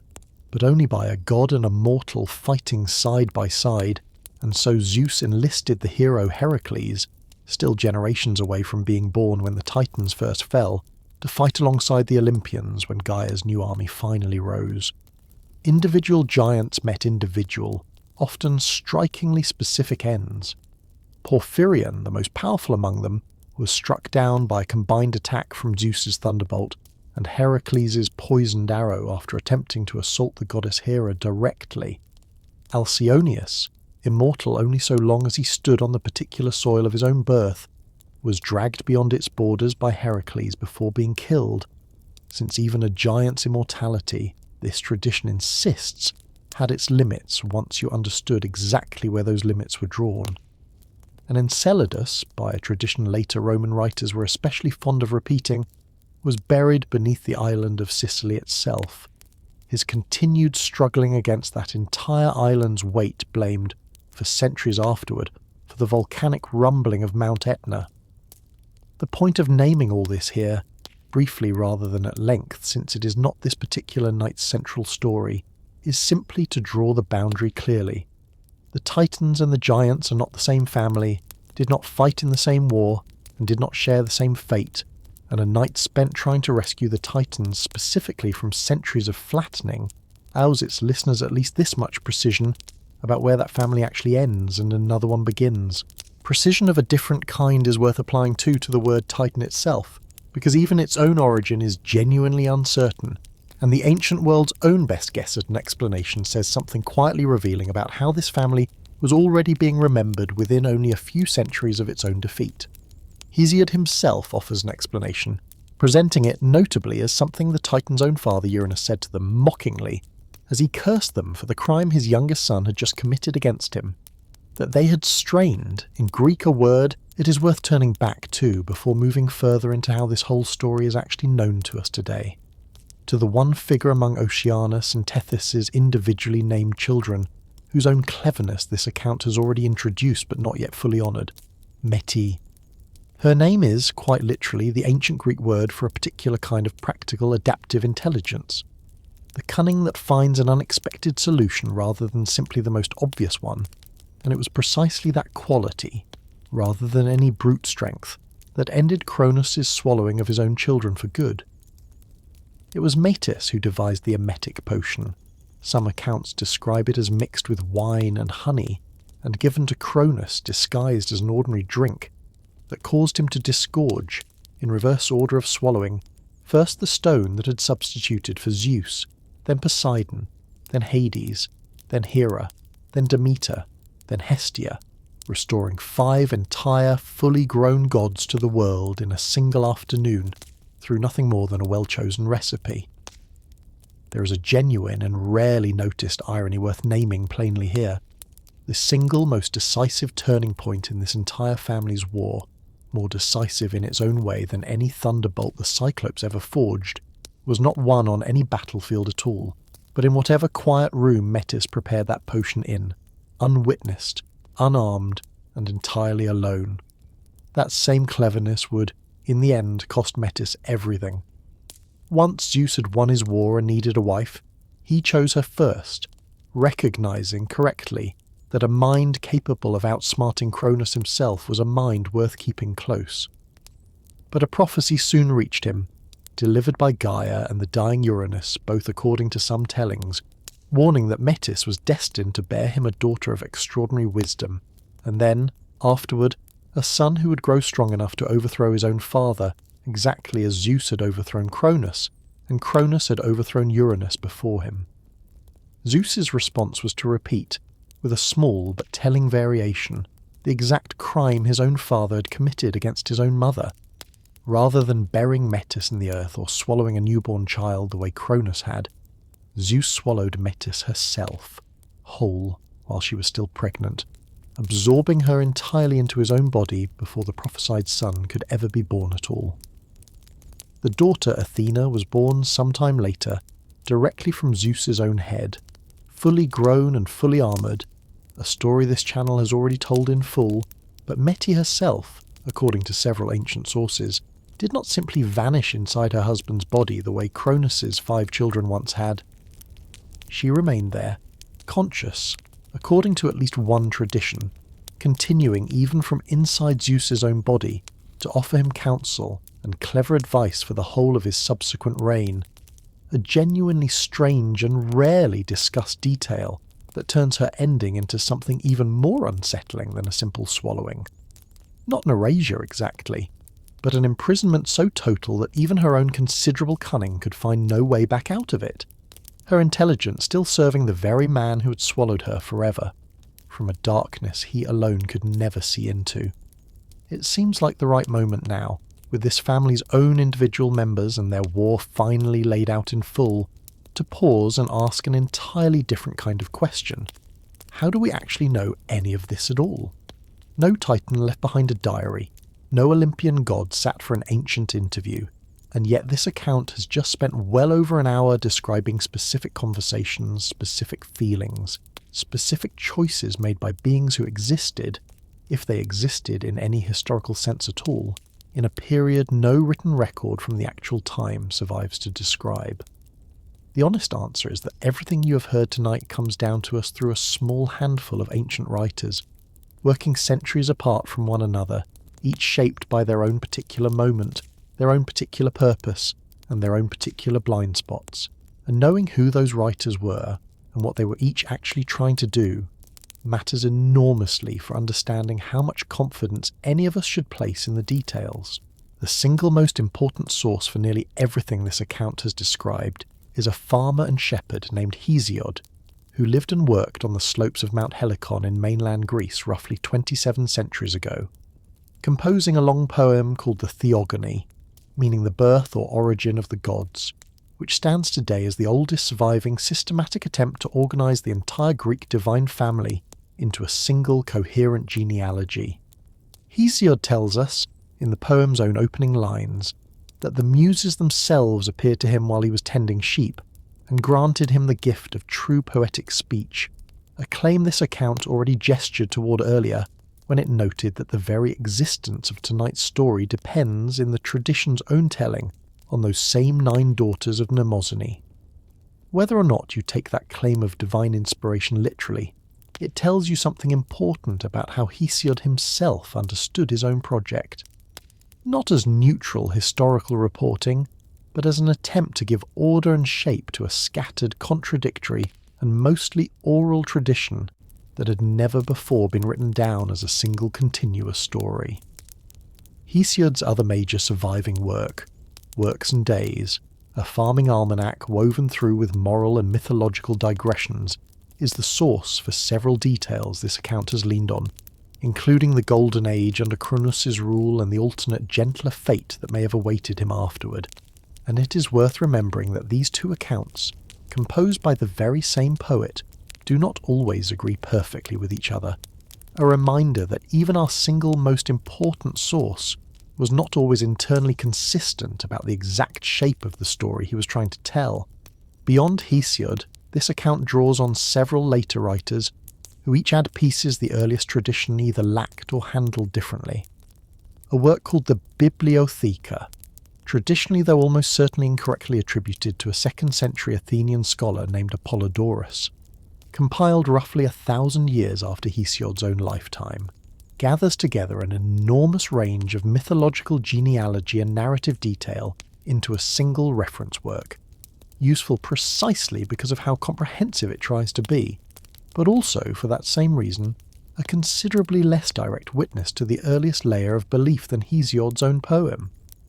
Orphic tradition,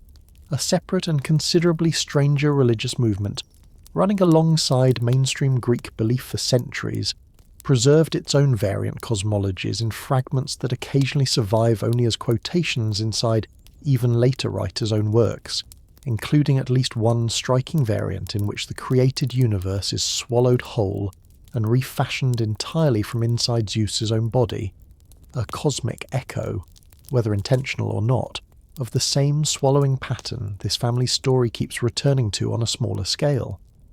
And a Greek travel writer named Pausanias, working in the 2nd century of the Common Era, wandered the actual physical landscape of Greece recording, first-hand the temples, altars, statues, and local legends he personally encountered at each site, giving modern readers something none of the more purely literary sources can offer, a sense of where, specifically, on the actual ground, ordinary ancient people once went to honour these figures, including several of the Cretan caves this account has already mentioned in connection with Rhea. There is one further tantalising source worth naming honestly, precisely because it does not survive at all, a lost epic attributed by ancient catalogues to a poet named Eumelus of Corinth, titled simply the Titanomachy, which almost certainly once told the story of this exact war in far greater narrative detail than Hesiod's own more compressed genealogical account ever attempted. That poem is gone, known to us today only through a handful of second-hand quotations and summaries preserved in the writings of much later authors who had presumably still been able to read it themselves, and its loss stands as a small, permanent reminder of exactly the argument this whole night has been trying to make.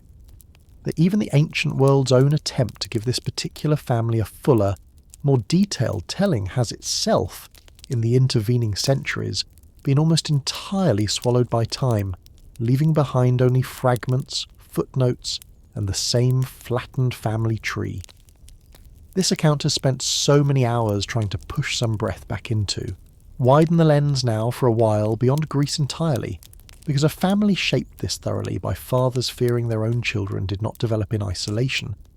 and setting it beside a few of the world's other oldest surviving creation traditions sharpens, by contrast, exactly what makes this particular version of the story distinctive. In the religious tradition of ancient India, preserved in texts composed over many centuries beginning roughly 3,000 years ago, an older generation of divine beings called the Asuras and a younger generation called the Devas share a common origin, both descended from the same primordial father, and yet find themselves locked across an enormous body of surviving mythology in a long and repeatedly renewed cosmic struggle for control of the universe, a rivalry that never fully resolves the way the Titans' war eventually did, but instead cycles onward, generation after generation, neither side ever achieving the kind of final, settled victory Zeus managed to secure for his own family. Ancient Egyptian religious tradition offers a different shape entirely, a divine family called the Ennead. 9 gods descended in careful order from a single self-created deity, includes among its own older generation figures named Geb, the earth, and Nut, the sky, forcibly separated from one another by their own father Shu,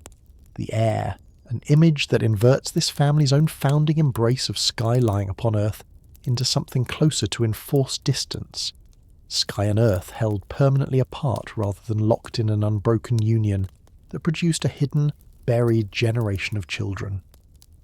Set beside both of these, the story this night has spent so long telling reveals its own particular signature more clearly.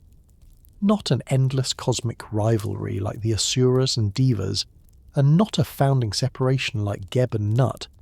but a specific 3-generation chain of fathers each individually choosing fear over trust when confronted with their own children's strength. A chain broken only once, by one specific choice, made by one specific grandson, to free rather than bury the very beings his family had spent 3 generations treating as too frightening to raise. That is not a universal pattern found in every culture's account of its own oldest gods, and it is worth naming plainly, at the end of this comparative detour, that the specificity of it, one family's particular, repeated and finally interrupted habit, is exactly what makes this story worth still telling, and worth still correcting for 27 centuries after a shepherd on a Greek hillside first tried to write it all down in order. Before stepping down from genealogy and comparative religion into the lives of ordinary worshippers, it is worth pausing on a simpler and more visual question this account has not yet directly answered. What did the ancient Greeks themselves actually imagine these titans looking like, on the rare occasions any artist bothered to depict them at all? The answer, somewhat surprisingly given how thoroughly this family's own name has come to mean monstrous or oversized in modern usage, is that ancient Greek art almost never depicted the Titans as physically distinct from the Olympian gods who defeated them, where the giants were frequently given serpents for legs or wild, unkempt hair, or other visibly inhuman features to mark them clearly as a separate and monstrous order of being. The handful of surviving images that can be confidently identified as Titans show them as full-grown, physically ordinary adult men and women, often bearded in the case of the older male figures, dressed in the same flowing robes any respectable Greek god or goddess might wear,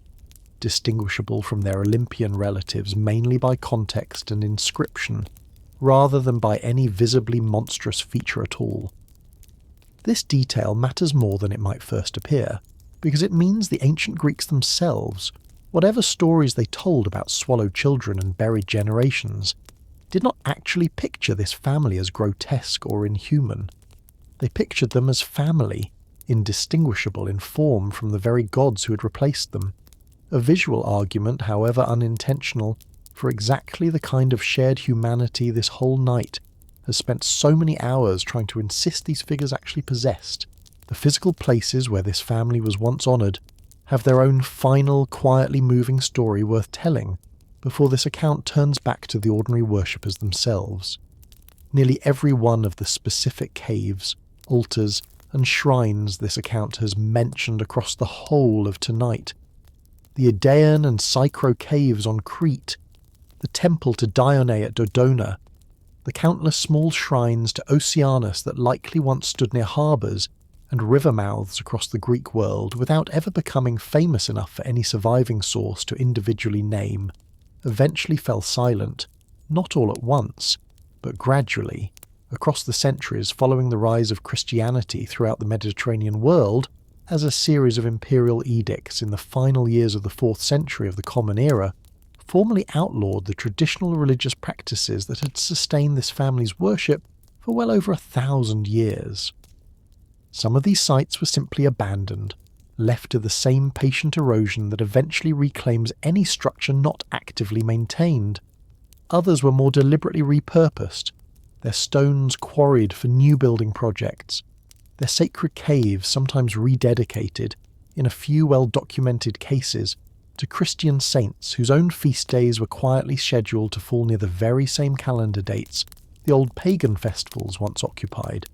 A continuity of place and season persisting for centuries after the specific names attached to that continuity had been formally replaced. It is one final, physical echo of the exact pattern this whole night has traced through poetry, through etymology, and through astronomy alike. The underlying structure survives, the calendar date survives, the cave in the mountainside survives, and yet the specific names once spoken there, Rhea's name whispered by a worshipper climbing toward the Aegean cave, Oceanus's name murmured by a sailor pouring wine over a ship's rail, quietly, gradually, stop being spoken at all, leaving behind only the shape of a devotion whose original object has slipped, once again, into exactly the kind of respectful silence this account has spent the whole of tonight trying to speak back into.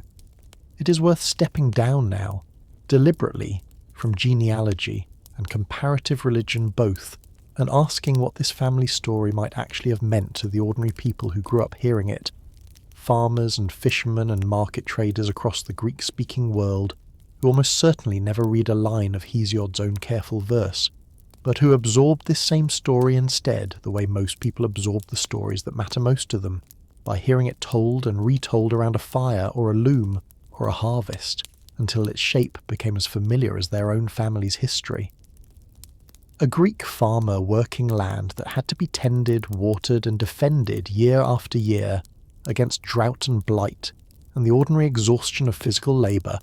might have heard the story of Cronus's golden age, when the earth gave up its fruit without needing to be planted at all, not as an abstract theological point but as a genuinely wistful daydream, a half-remembered image of a world easier than the one that farmer actually woke up to work in every single morning of his life. A mother in that same world, having buried one or more of her own children to the ordinary, unglamorous dangers of ancient infancy and childhood, fever and accident, and the thousand small failures of a world without modern medicine, might have heard Rhea's grief across 5 swallowed children, with an ache of genuine recognition rather than mere entertainment, a goddess's loss mapped, whether the storyteller intended it or not, onto the far more common and far less mythical losses of the mother listening. There is a real festival worth naming here, because it shows this family story was not confined only to poetry and private feeling, but was actually lived out once a year in the public streets of at least one major Greek city.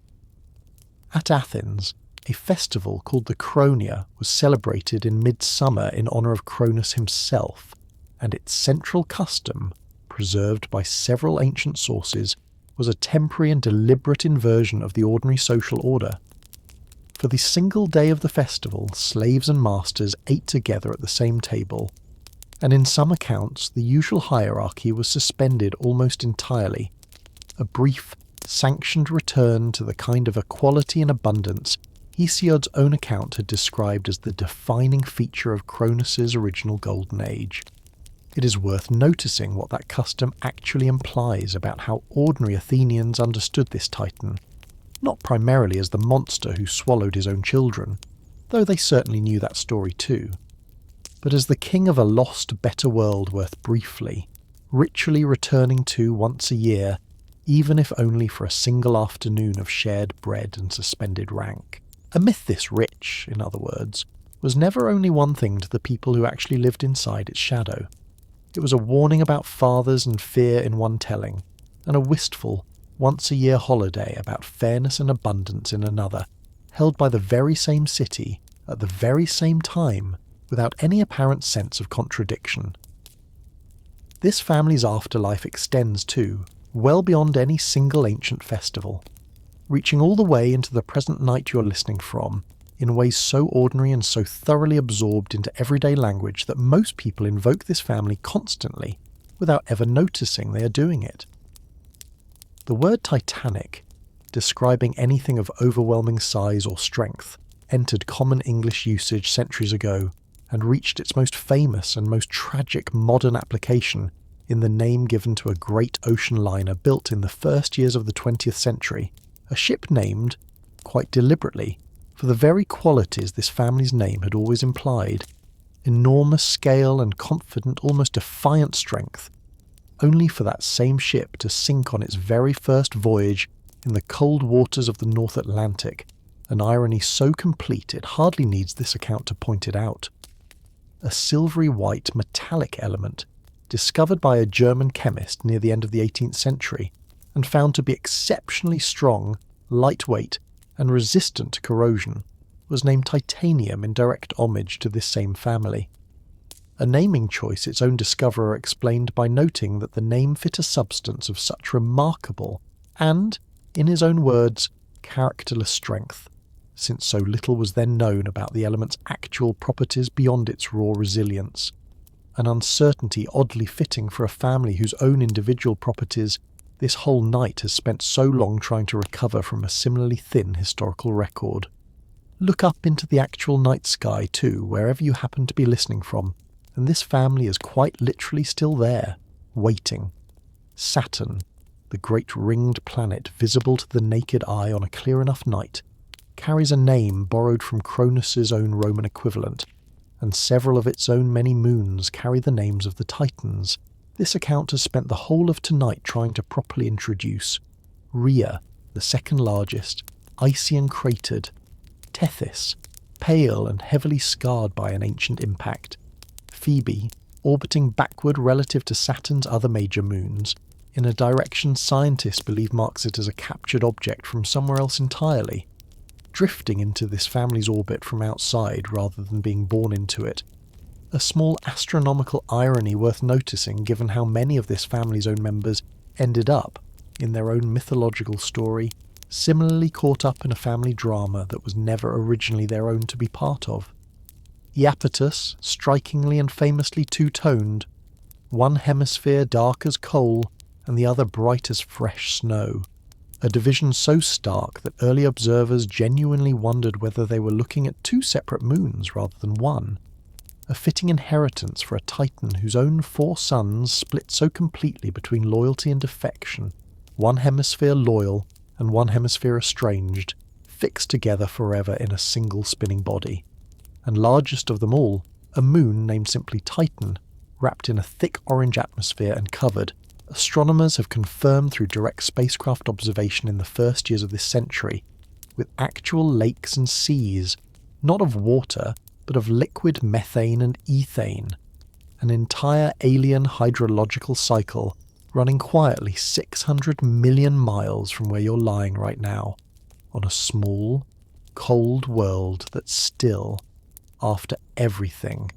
carries this ancient family's name into a science this family's own storytellers could never have imagined. One further inheritance deserves its own moment before this account turns toward its final sections, because it belongs to a Titan this night gave comparatively little space to earlier, and it offers a small, gentle correction to that earlier brevity. Hyperion's own name, meaning roughly the one who goes before or the one who watches from on high,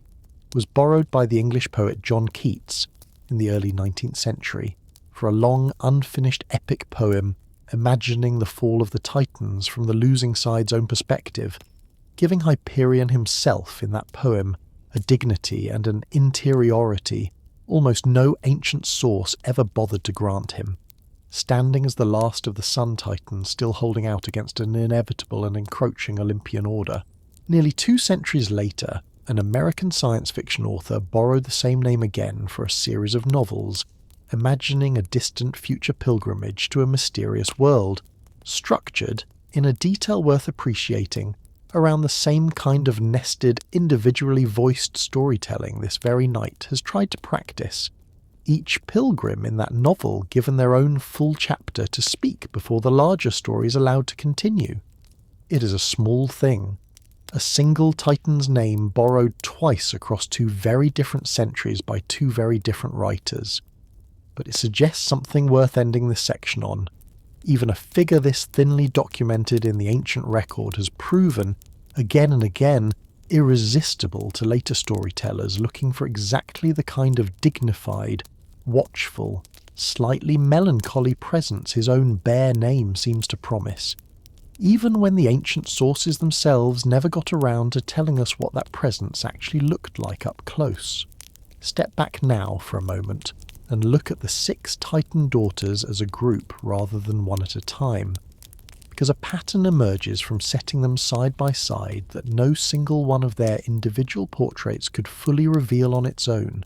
and it is a pattern this account thinks deserves to be named plainly, rather than left for a listener to notice only by accident. Theia, Rhea, Themis, Mnemosyne, Phoebe, and Tethys were none of them punished in the war the way so many of their brothers were. Not one of the 6 daughters was cast into Tartarus. Not one of them was given a singular, elaborate punishment the way Atlas was, and several of them, Themis and Mnemosyne especially, were drawn even closer into the new order that replaced their own generation's rule. And yet, set against that relative safety, notice the opposite and considerably crueler asymmetry running through exactly how thinly each of them was actually described by the poets who preserved their names. Every one of Iapetus's sons received, across the surviving tradition, some kind of individual action, a fight, a punishment, a theft, a trade, a warning, something that happened to him and that he, in turn, did something about. Not one of the 6 Titan daughters received anything close to that same narrative attention, purely on her own account. Every single thing this account has told you about them. Theia mothering the sun and moon and dawn, Phoebe marrying Coeus, Tethys mothering 6,000 children, Mnemosyne mothering the Muses, arrives to us defined entirely through marriage and motherhood, through what came out of them rather than what they themselves chose, felt, or did. This is not a modern grievance being projected backward onto an ancient text that never intended it. It is a plain, countable fact about which kind of story, an oral tradition built primarily by and for a patriarchal warrior culture, chose to preserve, and which kind it simply let fall away, generation of retelling after generation of retelling, until nothing was left of 6 entire lives except their outputs. It would be dishonest of this account to pretend it can now recover, 27 centuries later, the actual individual personalities that tradition never bothered to write down in the first place, and it will not insult these 6 women by inventing detail no source supports simply to fill an uncomfortable silence. But it can, at the very least, do what this whole night has tried to do for every name it has touched. Notice the shape of the silence honestly,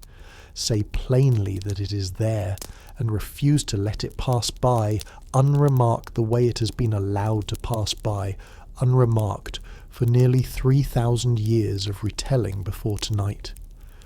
Turn the lens for a while, away from genealogy, and towards something this account has not yet attempted at all. An ordinary day, or as ordinary a day as an immortal, all-powerful family's day could ever actually be. On the mountain this war would eventually be fought over. Mount Olympus, in central Greece, is named by several ancient sources as the Titan's own stronghold, standing opposite Mount Olympus the way an old, established household might stand across a valley from a younger rival, just beginning to make its own claim on the same territory. No single surviving source ever gives us a scene of ordinary life there, the way plenty of later sources happily describe an ordinary day among the quarrelsome Olympians on their own mountain, and that absence is worth sitting inside for a moment rather than rushing past, because it means that everything this account is about to offer is frank, honest speculation,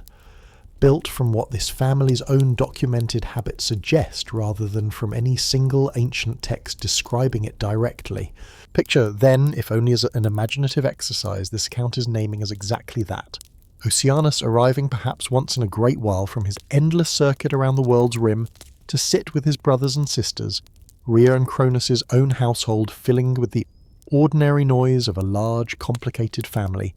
before that noise curdled into something far darker. Mnemosyne perhaps already, even then, the one everyone came to when a detail needed remembering correctly. Themis perhaps already the one called upon whenever two siblings disagreed about what was actually fair.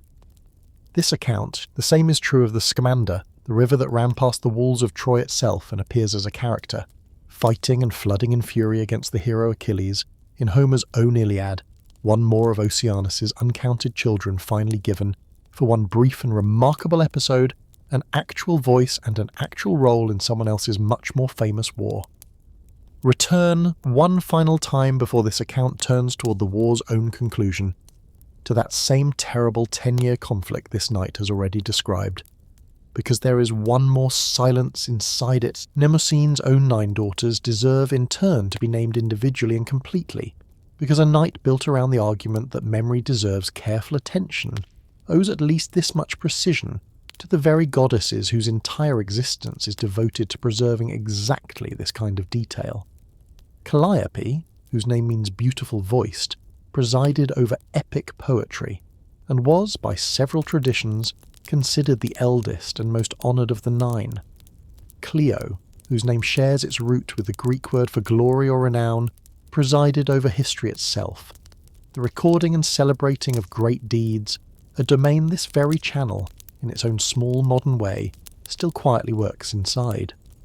Euterpe, whose name means well-pleasing, governed music and lyric song.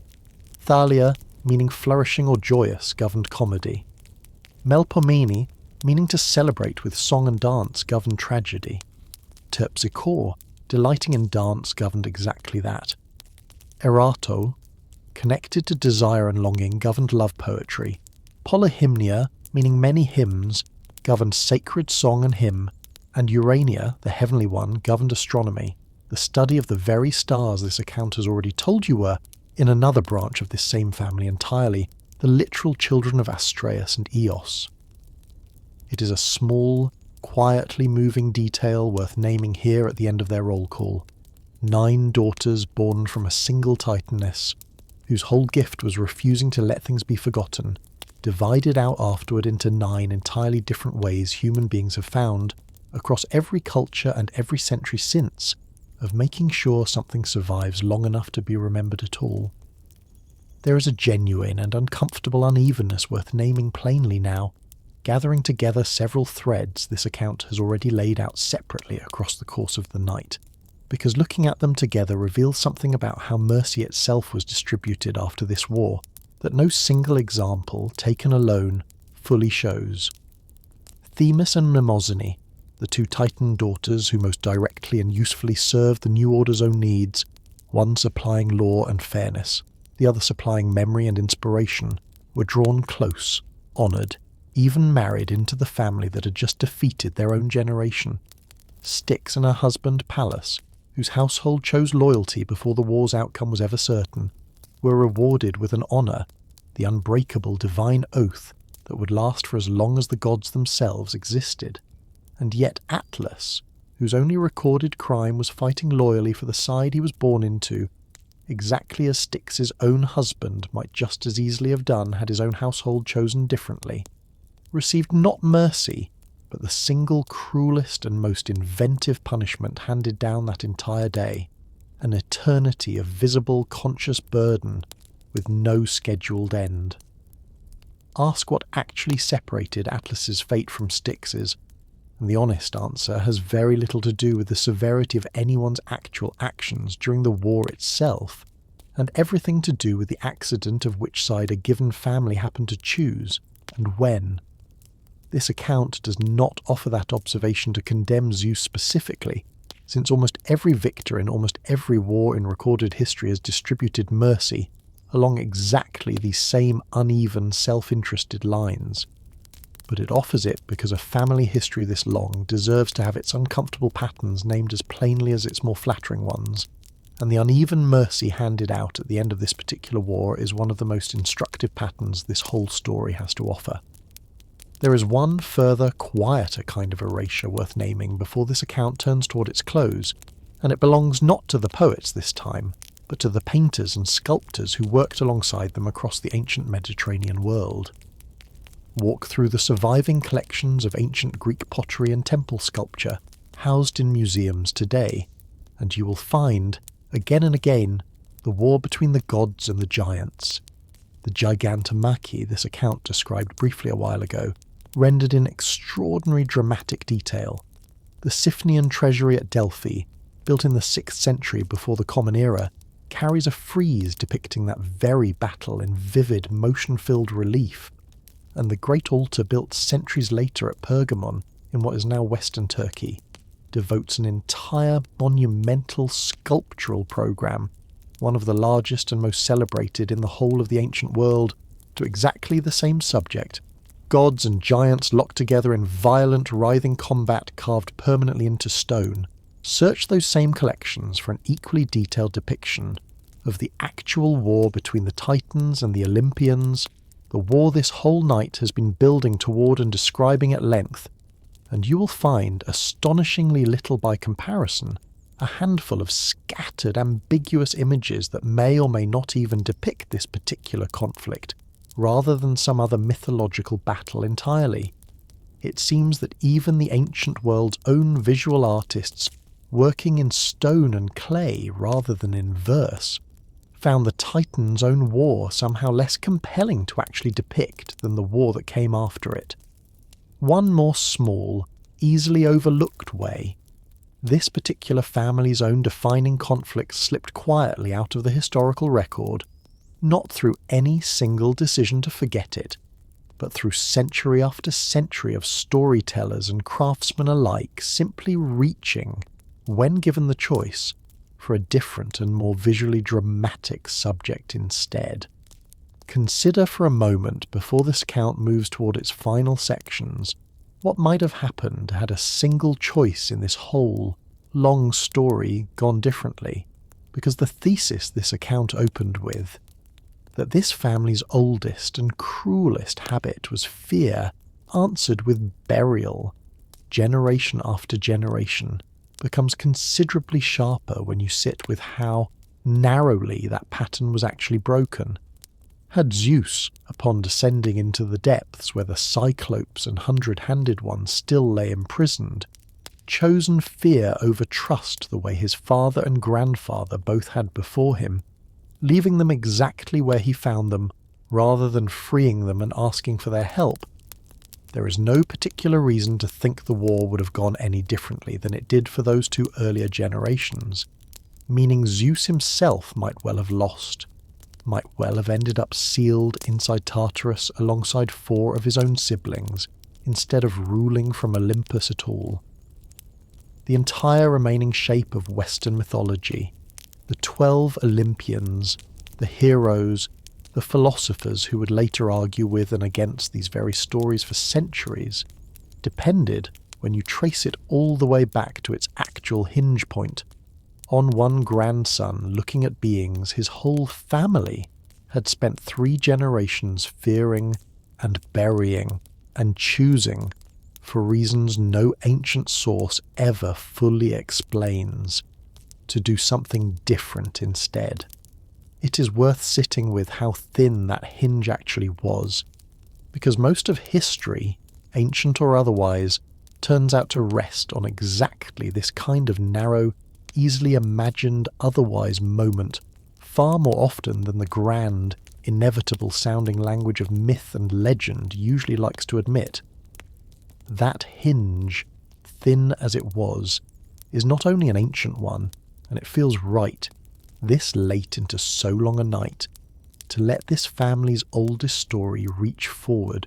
one final time into the world you yourself are actually living inside. Fear answered,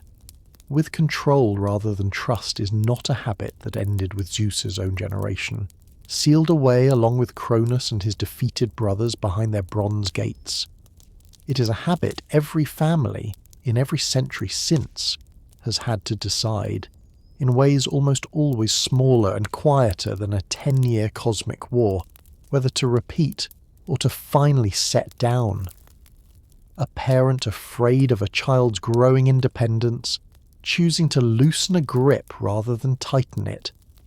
A person afraid of what a difficult truth might cost them, choosing to say it honestly rather than bury it and hope it never resurfaces. An old resentment, inherited without ever quite being chosen, finally examined honestly enough to be let go of instead of passed on again to whoever comes next. Exactly the way fear was passed from Uranus to Cronus before one single grandson finally broke the pattern. This account will not pretend that any single one of us is fighting a war on the scale this family's own story describes, but the shape of the choice, whether to meet what frightens us with control or with trust, is exactly the same shape, whether it plays out across a 10-year battle for the fate of the universe or across a single difficult conversation held quietly, tonight,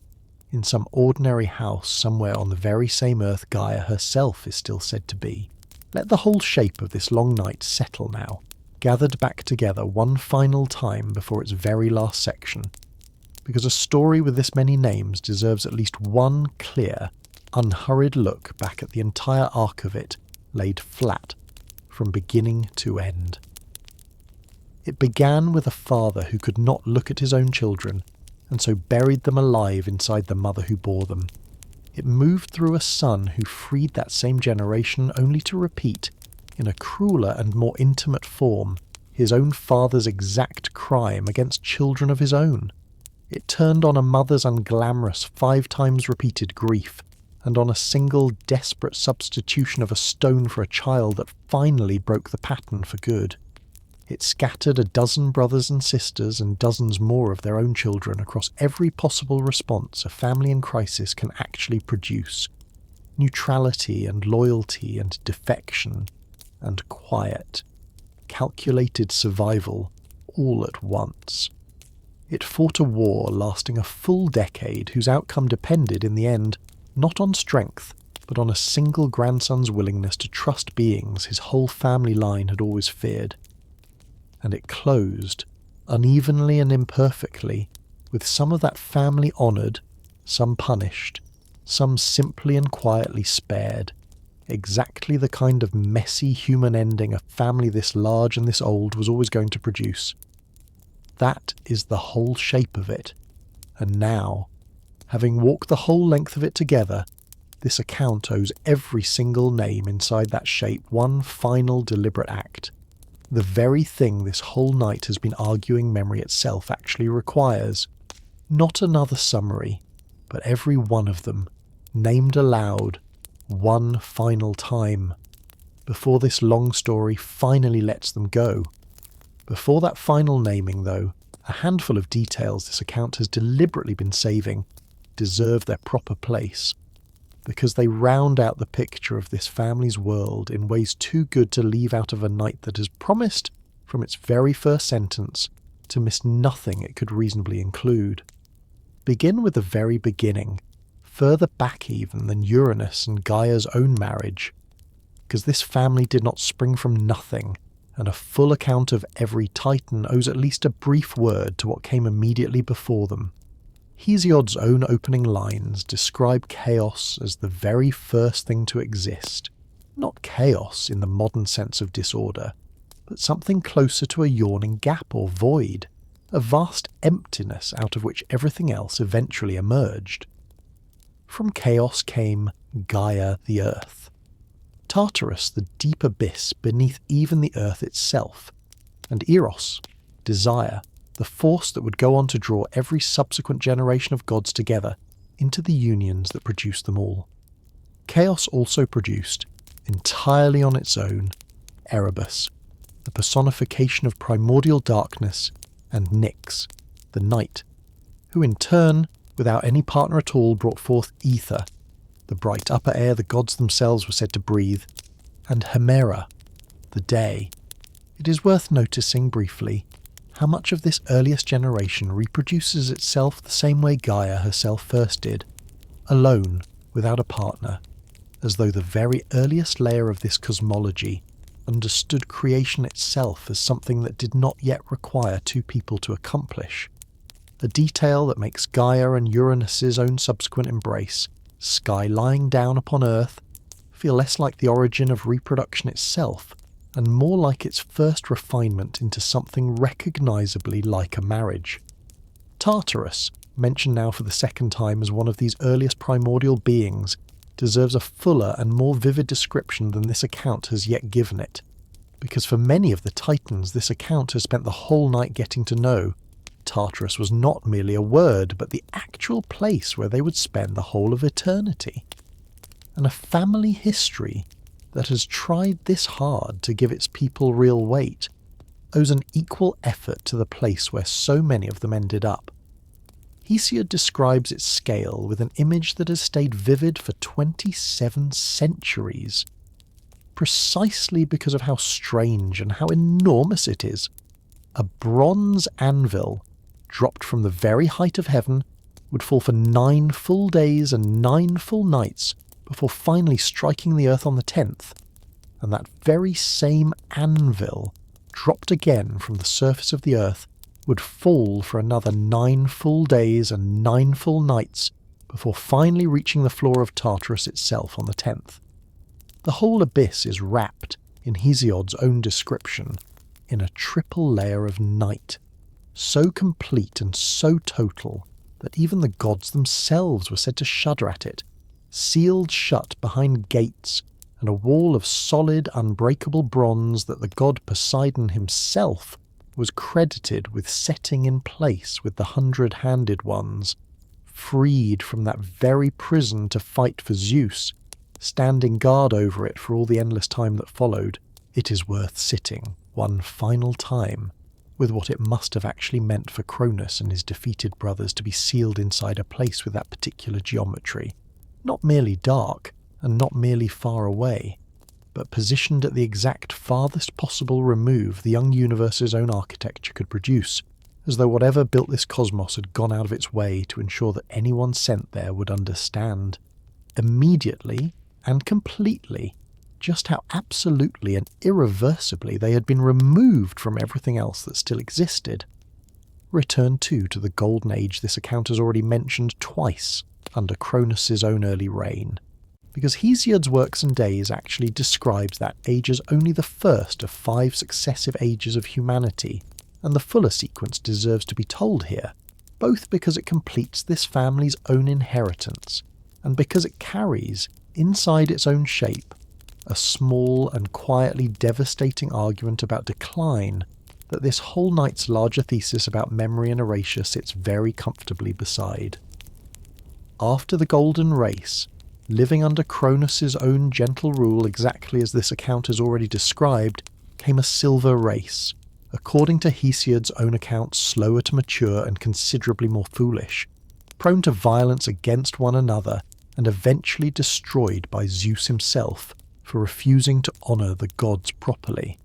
After the Silver Race came a Bronze Race, born in this telling directly from ash trees, the very same trees the Melia nymphs this account mentioned earlier were themselves associated with, a race delighting in war and violence to such an excess that they eventually destroyed one another entirely, leaving no trace behind at all. A 4th age interrupts the otherwise steady decline this sequence seems to be describing.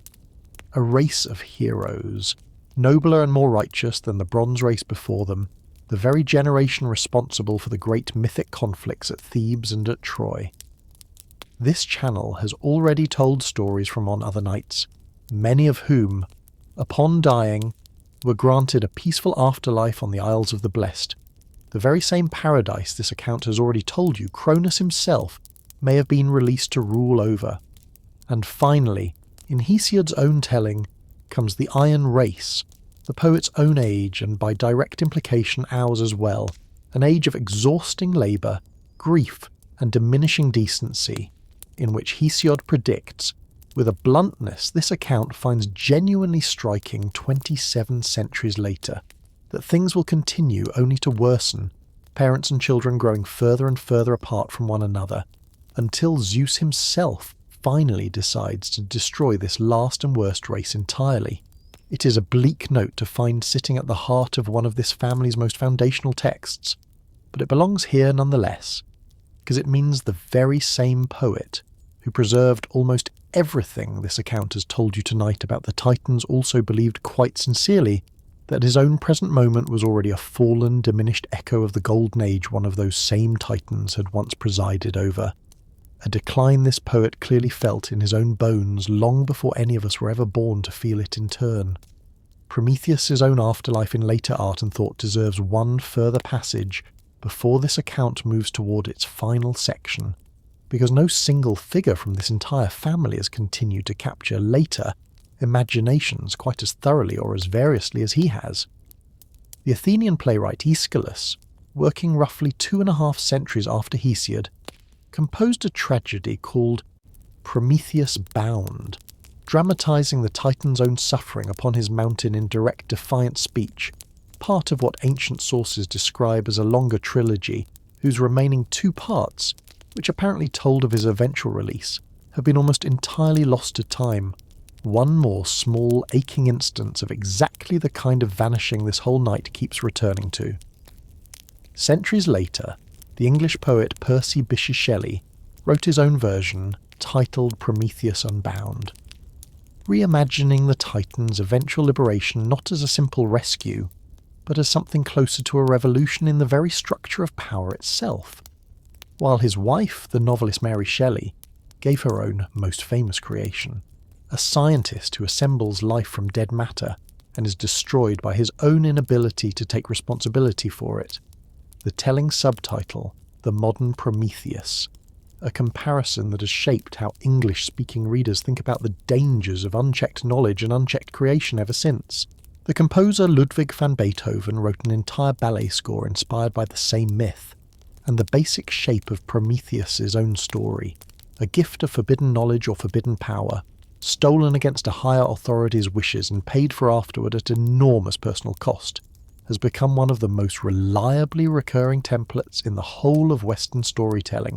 invoked, explicitly or not, every time a modern story wants to ask whether some particular advance in human knowledge was worth whatever price its discovery ultimately demanded.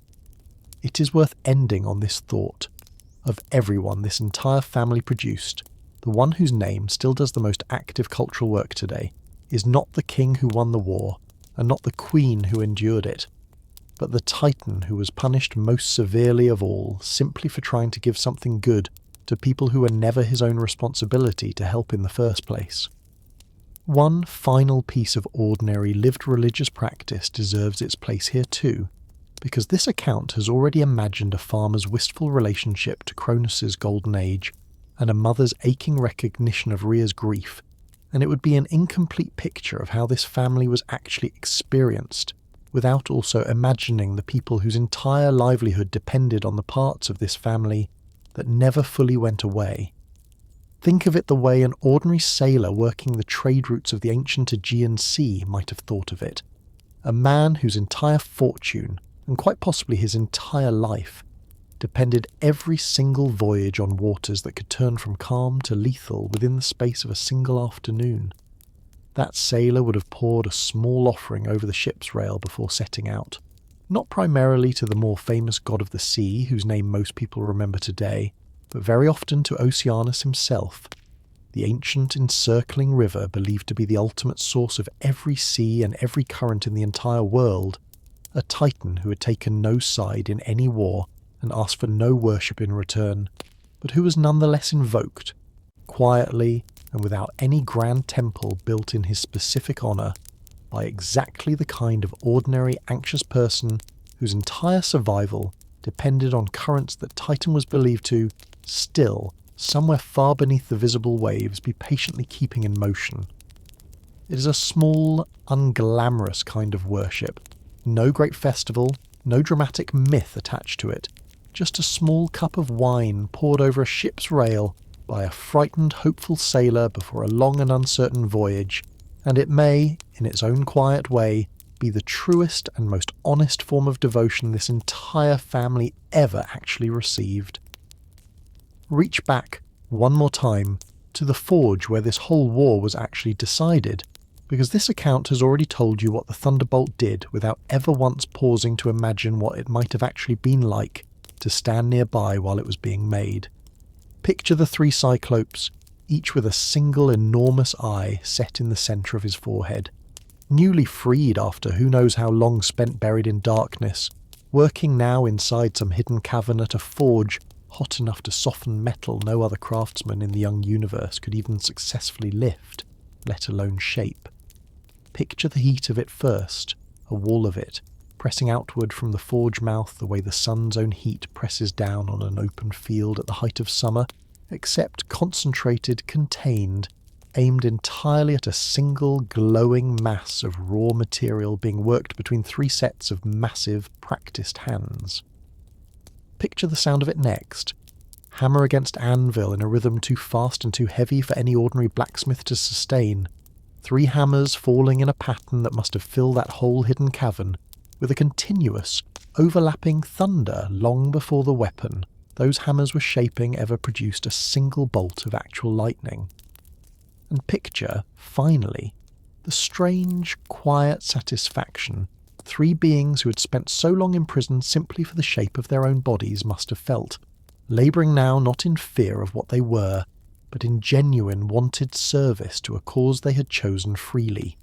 forging with their own three-fingered and, in the hundred-handed one's case, hundred-fingered hands, the single weapon that would decide the fate of every single relative this whole night has spent so many hours introducing to you one at a time. That weapon, once finished, was placed in Zeus's own hand, and it is worth remembering one final time before this account leaves the war itself behind for good, that the entire outcome of a 10-year conflict fought by an entire generation of gods came down, in the end, to a choice made by exactly the kind of beings this family's whole history had trained itself to fear and discard.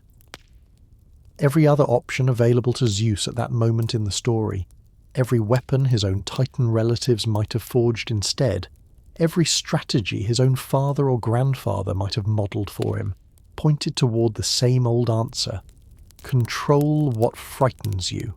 bury it, swallow it, seal it away where it can never surprise you again. Zeus reached instead for trust, and trust, this account would argue, having now told this family's entire story from its very first buried child to its very last defeated Titan, turns out to be the one thing none of his male ancestors ever once tried, and the one thing that, when finally tried, actually worked. So let every one of them be named now, one final time, out loud, the way this whole night has argued a family this old and this thoroughly flattened by time actually deserves. Not a genealogy this time, and not a summary of a war, but simply a roll call, each name given back for just one more moment, the small dignity of being spoken aloud by someone still awake enough, all these centuries later, to bother. There was Gaia, the earth itself, who carried every one of her own children inside her own body for longer than any mother should ever have had to, and who finally, when patience ran out, handed her own son the tool that ended it. There was Uranus, the sky, whose fear of his own children set this entire family's oldest and cruelest pattern into motion,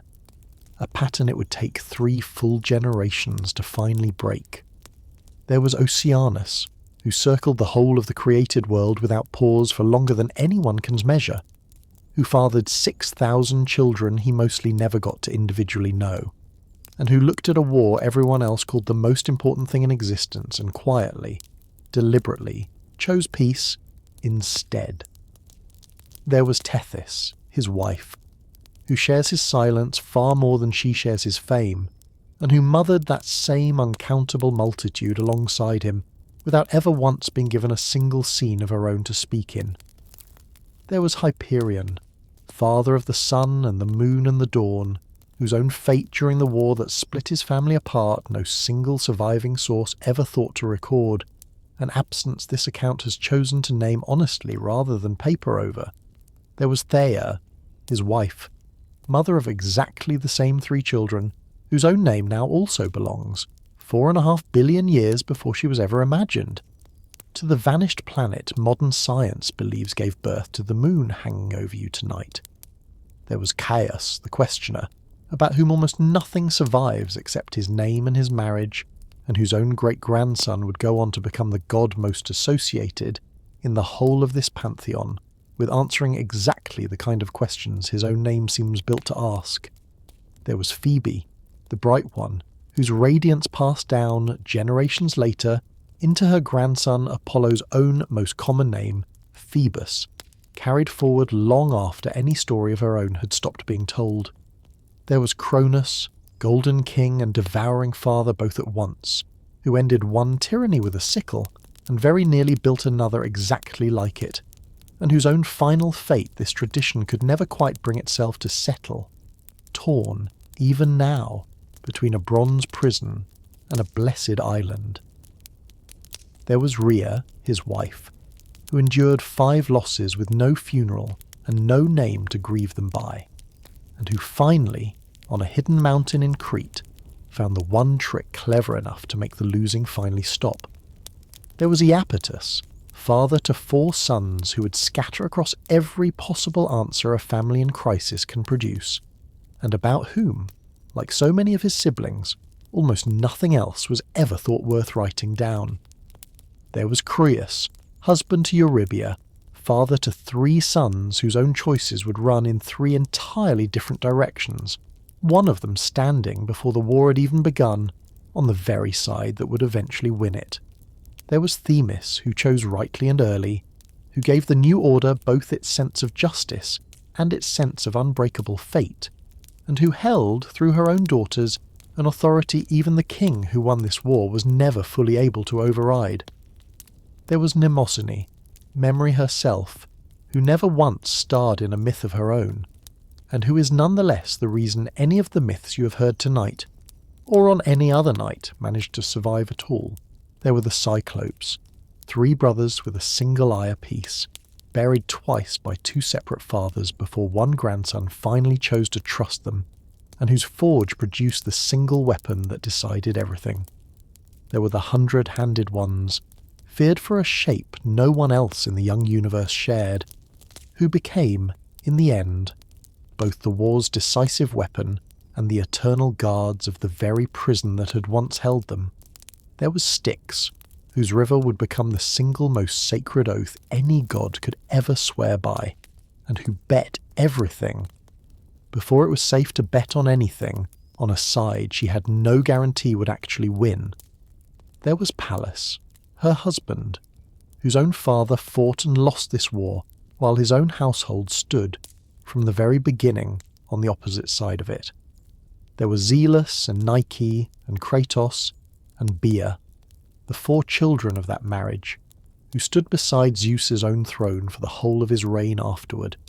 present at nearly every great act this pantheon's later history would go on to record. There was Metis, whose cunning ended Cronus's swallowing for good, and whose own ending, swallowed in turn by her own husband, remains one of the most quietly unsettling stories this entire family produced. There was Helios, who drove his chariot across the sky every single day and told the truth every single time anyone actually asked him what he had seen. There was Selene, who rode her own quieter chariot through the night behind him, and who is remembered, more than for anything else, for a devotion patient enough to watch over someone she loved for the whole of eternity without once looking away. There was Eos, whose own curse brought both love and lasting harm into the lives of the mortals she pursued, and whose marriage to Astraeus filled the sky above every one of us with the stars we can still look up and see tonight. There was Astraeus, father of the 4 winds and of the stars themselves, whose entire inheritance is still, quite literally, scattered across the sky above your own head as you listen to this. There were Boreas and Notus and Zephyrus and Eurus, the four winds, each carrying a different temperament and a different season across the whole of the ancient world, and each still blowing under different names across the very same skies today. There was Perses, whose daughter would go on to receive one of the strangest and most generous exceptions this entire war produced. There was Asteria, who threw herself into the sea rather than submit to a god's pursuit, and who may have become, in that very transformation, the one small floating refuge her own sister would desperately need years later. There was Hecate, granted honour across heaven and earth and sea even after her whole family's generation had lost everything, an honour later centuries would slowly, patiently strip back down into something considerably smaller and darker than it once was. There was Leto, who endured months of compounding rejection, with a patience this account believes deserves to be remembered as its own achievement, quite apart from the two children that Patience eventually delivered. There was Atlas, who chose loyalty to the family he was born into and paid for it, with an eternity spent watching in full daylight, a world he could never again take part in. There was Mnemosyne, struck down quickly and remembered only briefly, a reminder that not every fall in this story was given the dignity of a fuller telling. There was Prometheus, clever enough to see what almost no one else could see, punished more severely than almost anyone for the simple crime of giving warmth to people who were never his own responsibility to protect. There was Epimetheus, who understood everything only after it had already happened, and who loved his brother anyway, all the way to the very end of both of their stories. There was Clymene, mother to all four of these last sons, whose own grief at watching her family divide itself along the exact same lines the whole war was drawing was never once written down by anyone at all. There were Eunomia and Dike and Irene, the three Horae, order and justice and peace itself, planted at the very centre of the new world their own grandmother's generation had just lost. There were Clotho and Lachesis and Atropos,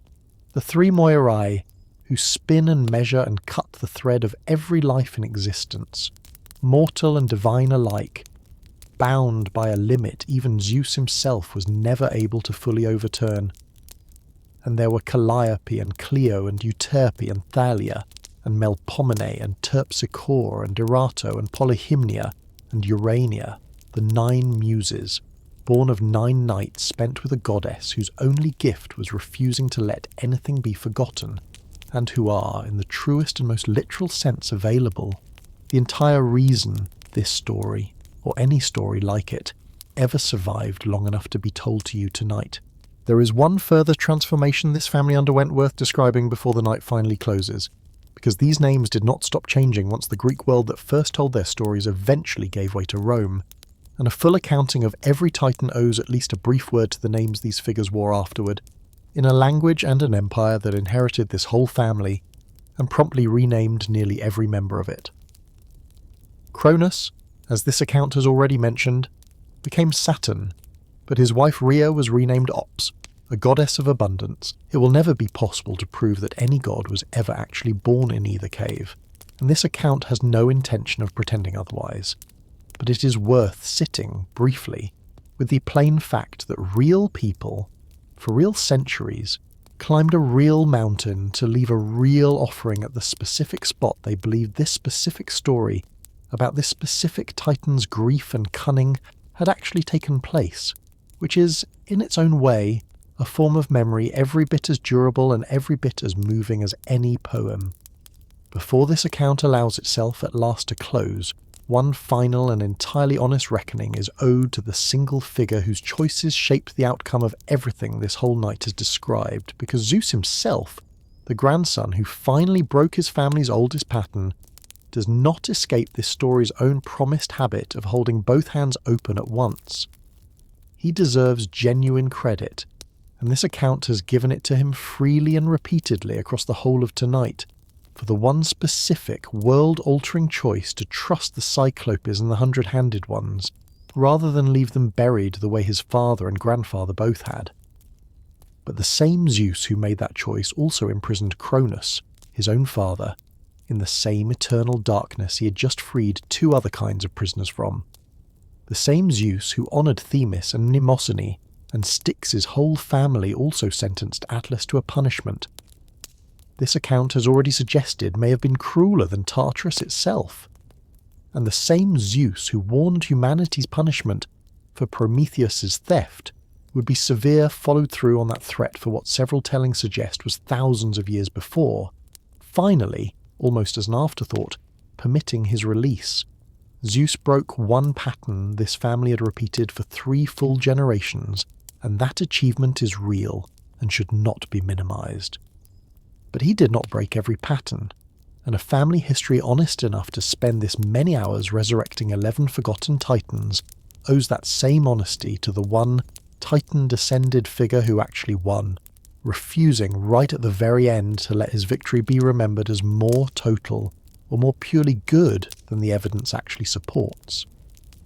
What remains uncertain about this entire family, after everything this account has managed to tell you, is worth naming plainly, one final time, because intellectual honesty matters more to this channel than the false comfort of a tidier ending. We do not know what Hyperion did during the war he almost certainly lived through. We do not know what Clymene felt watching her own 4 sons divide themselves across a battlefield. We do not know with any real confidence where the very word Titan actually came from, or what daily life on Mount Olympus before the war ever began genuinely looked like. We do not know how many unnamed lesser deities died across that decade of fighting, or how many of Oceanus and Tethys' 6,000 children ever received so much as a single line of individual poetry before their names, whatever they once were, simply stopped being spoken by anyone at all. This account has tried, across the whole of tonight, to fill in what honest speculation could responsibly fill in, and to name, plainly and without embarrassment, everywhere that speculation had to stop and honest not knowing had to begin instead. Because a story told with that kind of care, this account believes, is worth infinitely more than a story told with false, tidy confidence about details no surviving source can actually support. There are 2 more families this story has mentioned only as groups so far, the Cyclopes and the 100-handed ones, and a night this committed to individual names owes them too the courtesy of being introduced one at a time rather than left as an undifferentiated mass for the whole of the evening. The 3 Cyclopes were named Brontes, meaning thunder, Sterops, meaning lightning, and Arges, meaning bright or shining, names that describe quite plainly exactly what their combined labour would eventually produce in Zeus's own hand, as though these 3 brothers had somehow been named for their greatest achievement generations before that achievement ever actually happened. The 300-handed ones, each with 50 heads and 100 arms, were named Coeus, Briareus, and Gyes, and of the 3 Briareus, sometimes also called Aegeon in certain traditions, receives one further and genuinely striking mention in Homer's own Iliad, composed centuries after Hesiod but drawing on much of the same older tradition, when several of the Olympian gods, Hera and Poseidon and Athena among them, once conspired to bind Zeus in chains and overthrow him in turn, an episode this channel has not yet told in full elsewhere. It was Briareus who was summoned to Olympus and whose sheer size and strength, seated silently beside the king's own throne, was enough on its own to make the conspirators lose their nerve and abandon the plot without a single blow being struck. It is worth noticing what that scene actually means, sitting as it does so close to the very end of this long night story. The same being once buried alive by Uranus for the crime of being too large and too strange to look at became, only a few generations later, the single presence whose mere existence was enough to protect the entire new order from collapsing back into exactly the kind of violent succession crisis this whole family kept nearly repeating. One last small pattern deserves naming before this night finally turns toward its close, because it is the kind of quiet numerical echo this channel has always enjoyed pointing out on other nights, and it belongs here as much as anywhere. 12 titans gave way in time, to 12 Olympian gods, a number that would go on to organise an enormous share of how the ancient world measured and divided its own experience of time itself. 12 months eventually settling into the calendar, in careful correspondence with the 12 full cycles the moon completes in roughly the span of one solar year, the very same moon, this account has already told you, whose own mythological mother's name now also belongs to the hypothesized planet believed to have created it in the first place.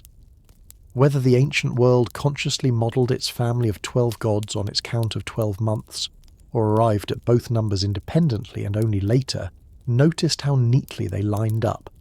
is a question no surviving source answers with any certainty. But the correspondence itself, a family's own size mirrored in the very shape of the calendar its descendants would go on to use, feels like exactly the kind of quiet cosmic tidiness a tradition this old and this carefully arranged would have delighted in discovering for itself. There is one scene belonging to Epimetheus this account has so far only gestured toward, and a night this determined to give every Titan his full and proper due cannot, in good conscience, leave it only half told, because it is in this single scene, more than in any other, that Epimetheus's own character finally receives the weight his brothers has had all along. After Prometheus's theft of fire was discovered, Zeus's punishment did not fall on Prometheus alone. He resolved at the same time to deliver a separate and more lasting punishment down onto the whole of humanity, and the instrument of that punishment took the shape of a woman, fashioned in most tellings, from earth and water by the smith god Hephaestus at Zeus's own direct order, given breath and life, and given, by each of the gods in turn, a different gift: beauty from Aphrodite, skill from Athena, persuasive and deceitful speech from Hermes. Her name was Pandora, meaning all gifted, and she was sent down to earth carrying with her a single sealed jar, its contents unknown to her, with strict instructions in most versions of the story never to open it. Prometheus, whose own name means forethought, and whose entire character across this whole account has been defined by seeing consequences before they arrive, had warned his brother explicitly and repeatedly never to accept any gift Zeus might send, suspecting correctly that whatever the god of the sky was offering could not possibly be offered in good faith after everything that had just happened between them. Epimetheus, whose own name means afterthought, and who this account has already acknowledged is remembered mostly for exactly the trait his name describes, met Pandora anyway, and did what his own nature had apparently always made almost inevitable. He fell in love with her immediately, forgot his brother's warning entirely, and welcomed her into his home as his wife. It would be easy, and this account has already resisted doing it once already tonight, to treat this simply as one more joke at Epimetheus's expense, the fool who never learns until it is too late. But look at it a second time, more slowly, and a different and more sympathetic reading becomes available. Epimetheus, unlike his brother, was never given the gift of seeing consequences in advance, and asking him to somehow overcome that absence through sheer force of will is asking him to be someone he was simply never made to be. His crime, if it can even be called a crime, was not stupidity so much as an inability to distrust in advance a beauty and a gentleness that gave him, in the moment itself, no visible reason at all to be suspicious. And there is something quietly human, even now, in a person who chooses warmth over caution and pays. Afterward, a price his own more careful brother would very likely never have had to pay in his place. What happened next belongs, by most accounts, not to Epimetheus's own choice at all, but to Pandora's, though even this detail is treated with more sympathy in the oldest sources than later retellings often allow her. Overcome, in most tellings, by simple curiosity rather than malice, an entirely understandable and even sympathetic impulse for a being alive only a short time, and given a mystery she was never permitted to investigate. Pandora opened the sealed jar, and out of it flew every evil the world had not yet known: sickness, grief, envy, old age, and every other hardship that has troubled human life ever since, scattering instantly across the whole of the earth, impossible to call back or contain again. Pandora, in horror at what she had done, managed to close the jar again before every single thing inside it had escaped, trapping one final spirit still inside at the very bottom. Elpis, a word usually translated as hope, though some ancient commentators have argued, and this account thinks the argument deserves to be named rather than smoothed over, that Elpis might be better understood as something closer to expectation or anticipation generally, which could mean either the hope alone was mercifully spared for humanity to keep, or, in a considerably darker reading, some ancient writers clearly preferred that even the capacity to anticipate what is coming was sealed away, along with every other evil, leaving humanity to face sickness and grief and old age with no advance warning of any of it at all. This account will not pretend to settle a question the ancient world itself left genuinely open, but it will say this plainly, because it belongs to Epimetheus' own story as much as to Pandora's. A Titan defined, across every surviving mention of him, by only ever understanding things after they had already happened, ended up married, by his own family's oldest and cruelest irony, to the single event in the whole of human history most responsible for making sure nobody would ever again have the luxury of understanding anything in advance. Whatever Elpis actually was, hope or foresight or something closer to both at once, it remained, and remains still, sealed inside that same jar,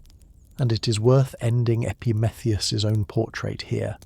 with the observation that a Titan so thoroughly mocked across this entire tradition for his lack of forethought is also, quietly and almost certainly by accident, the reason any of us are still permitted to hope for anything at all. Turn, finally, back to Cronus one last time, because this account promised at the very start of the night to give his contradictions their full and honest weight, and one question about him has gone unasked until now. What actually changed him? A king capable of the genuine, generous golden age Hesiod describes does not, in the ordinary run of things, simply wake up one morning and decide to start swallowing his own children. Something has to shift. Some fear has to take root and grow, and though no ancient source ever narrates that shift directly, the shape of the surviving evidence allows for a reasoned, honestly labelled guess about how it might have happened. Uranus' own curse, delivered at the exact moment of his defeat, would have followed Cronus into every single year of his subsequent reign, an unresolved prophecy hanging over a king who had, after all, just demonstrated with his own hand exactly how a son could rise up against a father who once seemed unassailable. It is not difficult to imagine that curse working on him slowly, the way an old wound left untreated can quietly worsen, long after the original injury has healed over, each passing year of peace and abundance shadowed a little further by the knowledge that somewhere, eventually, his own version of himself was waiting to be born. By the time Rhea's first child actually arrived, Cronus may not have been reacting to that one specific infant at all, but to 19 or 20 years of accumulated, compounding dread, a fear so thoroughly rehearsed in his own mind that the actual child in front of him barely mattered anymore except as the shape that fear had finally been waiting for. This account offers that reconstruction honestly as speculation, not as settled fact no source could ever confirm, but it feels worth offering here at the very end of his story, because it turns Cronus from a simple monster into something far more recognisable and far more quietly tragic. Not a father who woke up cruel, but a father who spent 2 decades being slowly, patiently convinced by his own father's dying words that cruelty was the only thing left available to him. There is one further act of Prometheus' own cleverness this account has not yet described, and it belongs, more than almost anything else in his story, to the family trait running through this entire night's telling, the same sharp, adaptive cunning that let Metis end Cronus' swallowing and let Zeus himself outmaneuver his own father in turn. Before the theft of fire ever happened, at a gathering meant to settle, once and for all, exactly what portion of every future sacrifice mortals would owe the gods, Prometheus was given the task of dividing a slaughtered ox into 2 separate portions, one for the gods to choose from and one to be left for humanity. He divided it, deliberately and with real mischief, into 2 piles designed to deceive.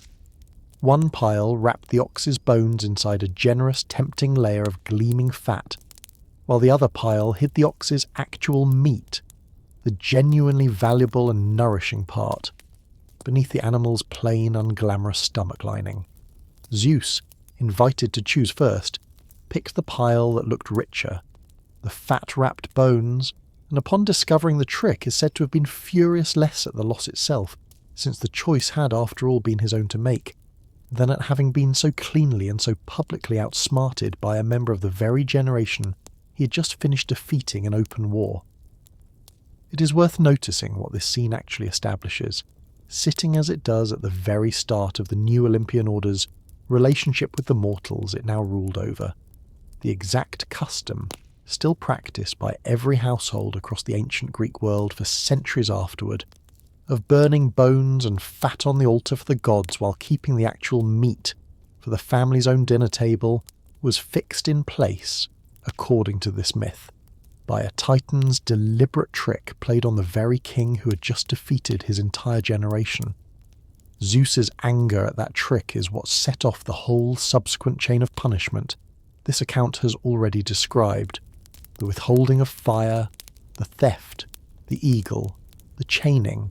meaning that the entire familiar shape of Greek religious sacrifice and the entire terrible shape of Prometheus's own suffering both trace back to the very same afternoon, the very same ox, and the very same family habit of cleverness. This account has now traced across 3 separate generations, from Metis's potion to Prometheus's meat and bones, to Zeus's own eventual thunderbolt. Later Greek thinkers, writing centuries after Hesiod, and working in a very different intellectual tradition, one increasingly interested in reason and natural explanation, rather than divine narrative alone, found their own uses for this same family, and it is worth a brief detour into how they reinterpreted it before this account moves toward its close. Some of the earliest philosophers, working in the Greek cities of Ionia roughly 2.5 centuries after Hesiod's own lifetime, began proposing that the physical world was ultimately built from a small number of fundamental elements: earth, water, air and fire, and later commentators, looking back at the old Titan myths with this new framework in mind, found it almost irresistible to read certain Titans allegorically as early, poetic stand-ins for exactly these same forces, Oceanus and Tethys as water itself, personified centuries before anyone had a more abstract vocabulary for describing it. The philosopher Plato, writing a dialogue centuries later that examined, among other things, where the names of the gods might have originally come from, took the ancient poet Homer's own passing suggestion that Oceanus and Tethys might represent the origin of all things seriously enough to explore it at some length, reasoning that a civilization which watched all matter appear to shift and flow the way water does might naturally have chosen a river Titan and his wife as the imagined ancestors of everything else that followed. Whether any of this genuinely reflects what the earliest tellers of these myths actually believed,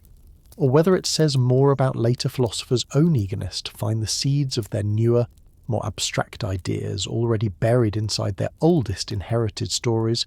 is a question this account cannot settle with any certainty. But it is worth noting as one more way this family kept proving useful to entirely new generations of thinkers, long after the war that defined their original story had already been over for the better part of 1,000 years. There is one final scene worth imagining before this long night finally allows itself to close, a scene no single ancient source narrates directly, but which every scattered detail this account has already given you strongly implies must have happened somewhere, in some form, in the immediate aftermath of the war, the actual moment of judgment, when the victorious young gods had to decide, prisoner by prisoner, exactly what fate each defeated relative would receive. Picture it, honestly labelled as imagination rather than fact, the way this account has already imagined an ordinary day on a ton. Modern popular culture has found this family just as irresistible as every earlier century did, though it is worth noting, honestly, that most of that modern attention falls into exactly the same flattening trap this whole account has spent the night trying to correct. A widely read series of modern novels for younger readers reimagines Cronus, under his Roman name Cronos, as a purely villainous, scheming antagonist, plotting his own return from Tartarus across an entire multi-book saga,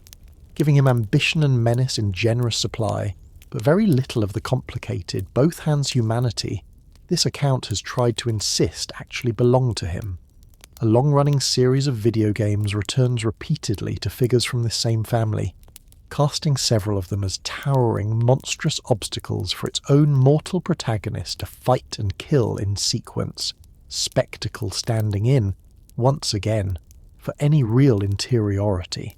Even the handful of feature films built directly around this mythology tend to reduce the Titans specifically to a single, generic mass of enormous, roaring enemies, rarely distinguished from one another by name at all. None of this is a criticism of those particular stories, which are entertaining exactly on the terms they set out to be entertaining, but it is worth naming plainly, here near the very end of this account, that the flattening this whole night opened by describing a family reduced from 12 or more individual lives down to 2 or 3 recognisable faces has not been corrected by the modern world's own renewed interest in these figures, but in many cases has simply been given a new coat of paint and continued right on schedule. Before this account allows even that reflection its final word, it is worth turning the same careful attention it has spent all night giving to the Titans themselves toward the one human being most directly responsible for the fact that any of this survived at all, because Hesiod, too, deserves to be more than a name attached to a poem. What little we know of his own life comes almost entirely from a handful of autobiographical details he chose to include in his own poetry, a practice almost no other poet of his era bothered with, which is itself part of why he remains so much more vivid to us than most of his contemporaries. He tells us his own father had once been a merchant sailor in the city of Theia, on the coast of Asia Minor, who abandoned that unprofitable trade and crossed the sea to settle in a small, unglamorous town called Askra, in the region of Boeotia on the Greek mainland, a place Hesiod himself describes, with a kind of blunt honesty this account has come to appreciate in him, as miserable in winter, unbearable in summer, and pleasant at no time of the year at all. He tells us too of a bitter dispute with his own brother Perses over their father's inheritance, a quarrel Hesiod uses throughout Works and Days as the occasion for an enormous amount of practical and moral advice, addressed directly to a brother he describes more than once as lazy and as having already bribed corrupt local judges to win an unfair share of their shared estate. There is something worth sitting with, honestly, in the fact that the single most important source for an entire family of gods and titans was, in his own actual life, an ordinary, hard-working farmer, nursing a real and specific grievance against his own real and specific brother, composing his grand account of cosmic order and divine justice, at least partly it seems, as an extended argument for why fairness matters, addressed to the one person in his own life who had most recently failed to practice it. It is worth remembering, too, that Hesiod claims to have won a poetry competition once, at funeral games held in the city of Chalcis, receiving a tripod as his prize, which he says he dedicated to the Muses on the very mountain where he first heard their voices, a small, human detail of an actual man walking to an actual mountain to leave an actual object behind, not so different in spirit from the anonymous ancient sailor. This account has already imagined pouring a small offering over a ship's rail to Oceanus. Beyond these fragments, nothing else reliable survives about him at all. We do not know exactly when he was born or when he died. We do not know whether his quarrel with Perses was ever actually resolved. And we do not know what he would think. Could he somehow know that a farmer's grievance poem composed on a hillside in central Greece would still be quoted, argued over, and retold in one form or another 27 centuries later, on a night like this one, by someone he could never have imagined existing, in a country he never knew was there? One further dimension of this family's actual worship deserves its place here, because it says something about how ordinary ancient people experienced these particular gods that no amount of genealogy or war narrative can fully convey on its own. Ancient Greek religious practice generally recognized a meaningful distinction between what scholars today call Olympian worship and chthonic worship,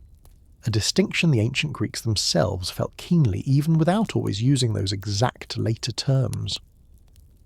Olympian gods, broadly speaking, received their offerings on raised altars in the open light of day, with wine poured generously and animals of pale or light colouring sacrificed with their throats turned upward toward the sky those gods were believed to inhabit. Chthonic worship, by contrast, the word itself descending from the Greek for earth, was conducted very differently. Offerings poured downward into pits dug directly into the ground rather than onto raised altars, animals of dark colouring, often black, sacrificed with their throats turned down toward the earth rather than up toward the heavens, libations of milk, honey and water rather than wine, and rituals frequently conducted at night, or at the very least in a register of solemn quiet rather than festive celebration. The Titans, as an imprisoned, defeated generation, associated so thoroughly across their whole story with the earth, with burial, and with the depths of Tartarus itself, generally received worship, where they received any organised worship at all, that leaned considerably closer to this darker, quieter, earthward mode than to the bright daylight ceremony their Olympian grandchildren generally enjoyed. There is something almost too fitting about this, and this account wants to name it plainly, rather than let it pass as mere coincidence. A family whose entire story, from Uranus's first act of burial through Cronus's swallowing through the final sealing of Tartarus's bronze gates, is defined again and again by things pushed downward, hidden, sent into darkness, received, in turn, a form of worship that literally required their own worshippers to face downward, to pour their offerings into the earth rather than lift them toward the sky, to conduct their devotion, wherever possible, by night rather than by day. It is difficult to know whether the ancient Greeks themselves consciously understood their own ritual practice as an echo of this family's mythological fate, or whether the association simply grew, over centuries, from an intuitive sense that gods so closely tied to the earth and the underworld naturally belonged to an earthward, nighttime mode of devotion. But either way, the effect is the same, even in the one arena where ordinary people might have had the chance to actually address a Titan directly, to speak to Oceanus or to Rhea in something like a genuine two-way relationship. That address itself was conducted quietly, downward and after dark. One more layer, physical and ritual this time rather than merely literary, in which this family's presence in the ancient world was real and continuous, and yet somehow still muted, indirect and difficult to see clearly by daylight. It would be incomplete, too, to leave this family's afterlife in later thought, sitting only with the ancient philosophers this account has already mentioned, because a full 15 centuries after Plato first wondered aloud whether Oceanus and Tethys might represent water itself, a group of Renaissance scholars working in the Italian city of Florence gathered around a thinker named Marsilio Ficino in the second half of the 15th century, revived an entire tradition of reading these same old Greek myths allegorically, this time through a distinctly Christian and Neoplatonic lens.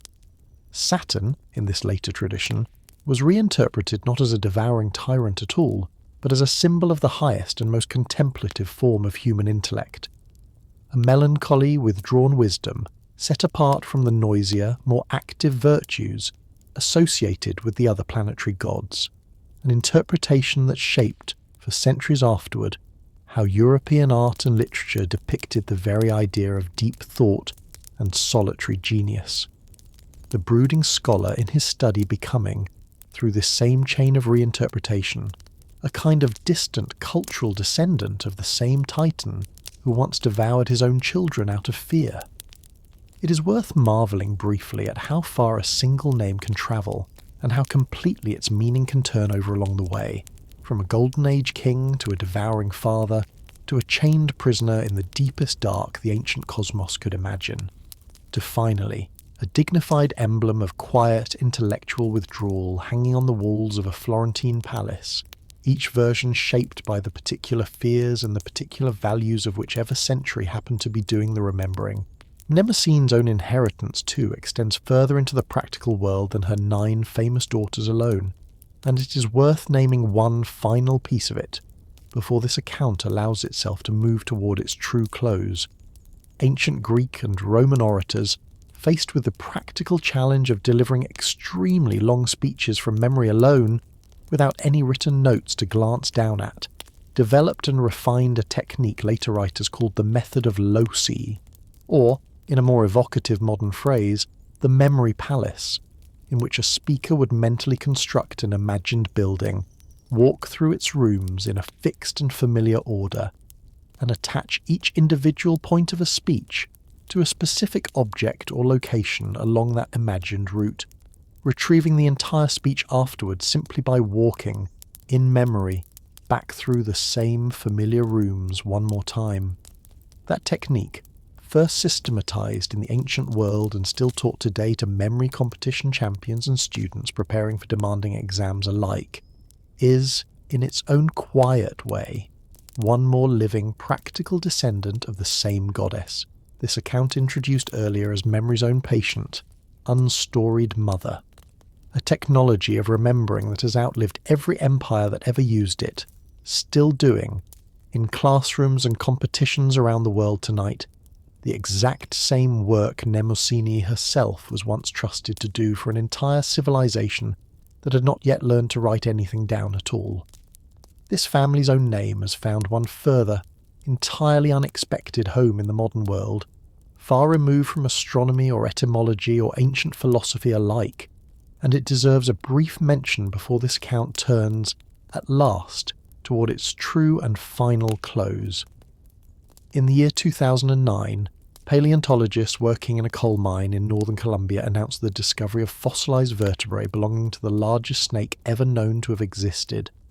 a prehistoric constrictor that once grew to lengths approaching 50 feet, living in the tropical forests of South America roughly 60 million years ago, not so very long, in the vast scale of the Earth's own history, after the extinction of the dinosaurs that had dominated the world before it. The scientists who described this enormous creature reached as so many names of enormous things before them had, directly for this family's own word, calling it Titanoboa, and the choice sits comfortably alongside an entire earlier tradition in paleontology of borrowing this same root for creatures of similarly overwhelming scale. The titanosaurs, an entire group of long-necked, plant-eating dinosaurs that included some of the largest land animals ever to walk the earth, certain species among them estimated to have weighed as much as 10 or more adult elephants combined. It is worth noticing one final time the same pattern this account has traced across an ocean liner and a chemical element and a ringed planet's own moons. Whenever human beings encounter something at the very outer edge of scale itself, something almost too large to comfortably hold in the mind at once, this family's name is still, after 27 centuries, the very first place many of us instinctively reach. The family's story did not in fact simply end the moment the war concluded and the sentences were handed down, and it feels right, this late into so long a night, to give at least a little space to what came afterward. The slow, uneven process by which a defeated generation and its victorious grandchildren found some way, however imperfect, to go on sharing a universe together. Rhea, spared any punishment at all in recognition of her own unwavering loyalty throughout the war, continued to appear in later mythology as an honoured, if not especially prominent presence at the edges of Olympian affairs, a mother whose son now ruled everything, invited by several accounts to witness and bless important occasions, even though the day-to-day business of running the new order had passed entirely out of her own hands. Prometheus, once finally freed from his mountain by Heracles, as this account has already described, appears afterward in a small number of later stories not as a bitter enemy, nursing an old grudge, but as something closer to a genuine, if wary, participant in the new Olympian world, his warning about the prophecy concerning Tethys standing as the clearest evidence that whatever resentment he carried from his own long punishment did not prevent him from ultimately choosing to help the very family that had once ordered an eagle to tear him open every single day for centuries on end. And Cronus himself, whichever of his two disputed fates you find more believable, either continued to exist somewhere in Tartarus or on the Isles of the Blessed, a permanent, unresolved presence at the edge of his own family's ongoing story, never fully erased, never fully reconciled, simply still there, the same way an old, complicated grandfather remains part of a family's story long after his own generation has stopped actually running anything. One final pattern deserves to be named plainly and directly before this account allows its argument to rest, because it has been visible in nearly every individual portrait this whole night has offered, and a story this committed to honesty owes it one clear, unhurried sentence rather than leaving it merely implied. Every single Titan daughter this account has introduced to you tonight, Tethys, Theia, Phoebe, Rhea, Themis, and Mnemosyne alike, survived this war without punishment. Every documented instance of severe, deliberately cruel punishment in this entire family's aftermath, Atlas's eternal burden, Cronus's imprisonment, Prometheus's chained torment, Menoetius's thunderbolt, fell instead on a son. This account does not know, and will not pretend to know with full certainty, exactly why that pattern holds as consistently as it does across every source that survives, whether it reflects something about which family members were more likely to fight directly in the war itself, or something closer to how a patriarchal storytelling tradition simply found it easier to imagine violence being done to men than to women, or some combination of both explanations working together. But the pattern itself is there,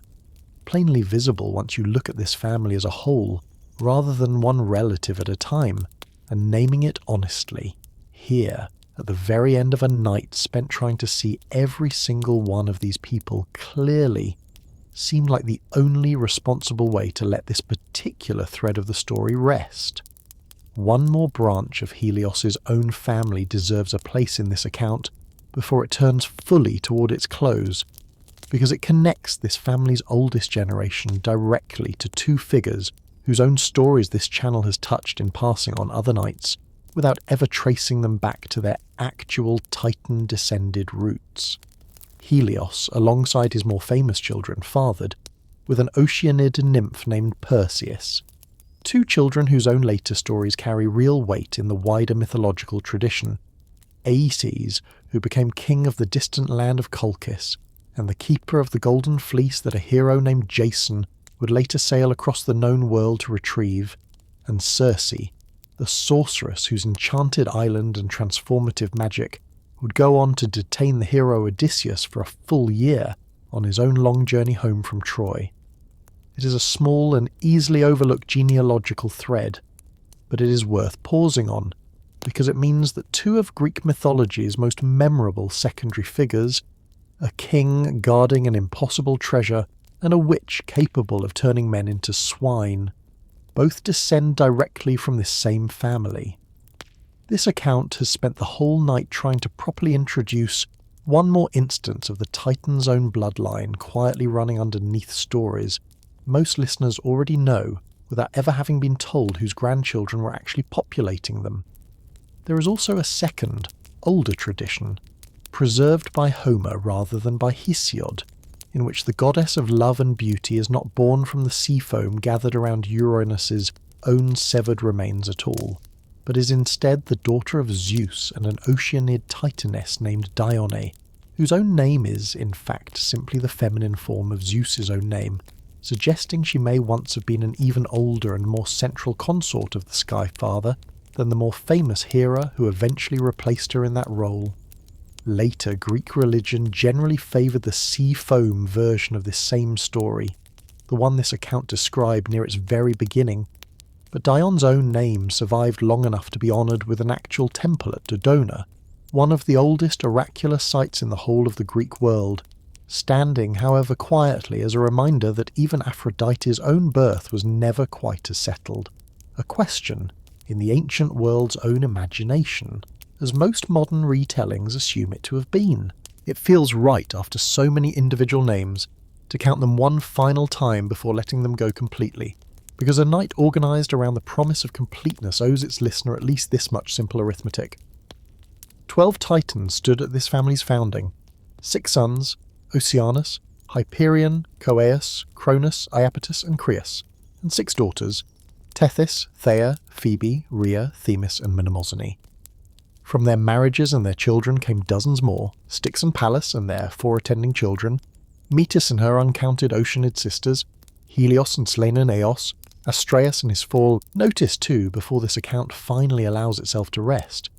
how much of this family is still quietly threaded through the ordinary architecture of a week you have probably never once paused to examine this closely.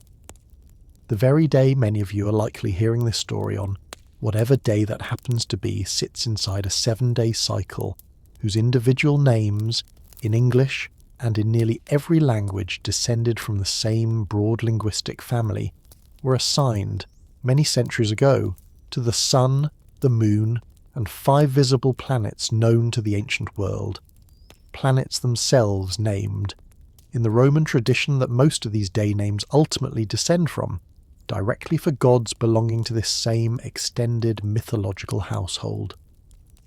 Saturday alone preserves its Titan connection in English, almost without disguise. A single day out of 7 still quietly carrying Cronus's own Roman name forward into every calendar printed anywhere in the English-speaking world, a small, mostly unnoticed inheritance sitting in plain sight at the end of every single week of your entire life, waiting, like so much of this family's legacy, for someone to actually stop and notice it was there at all.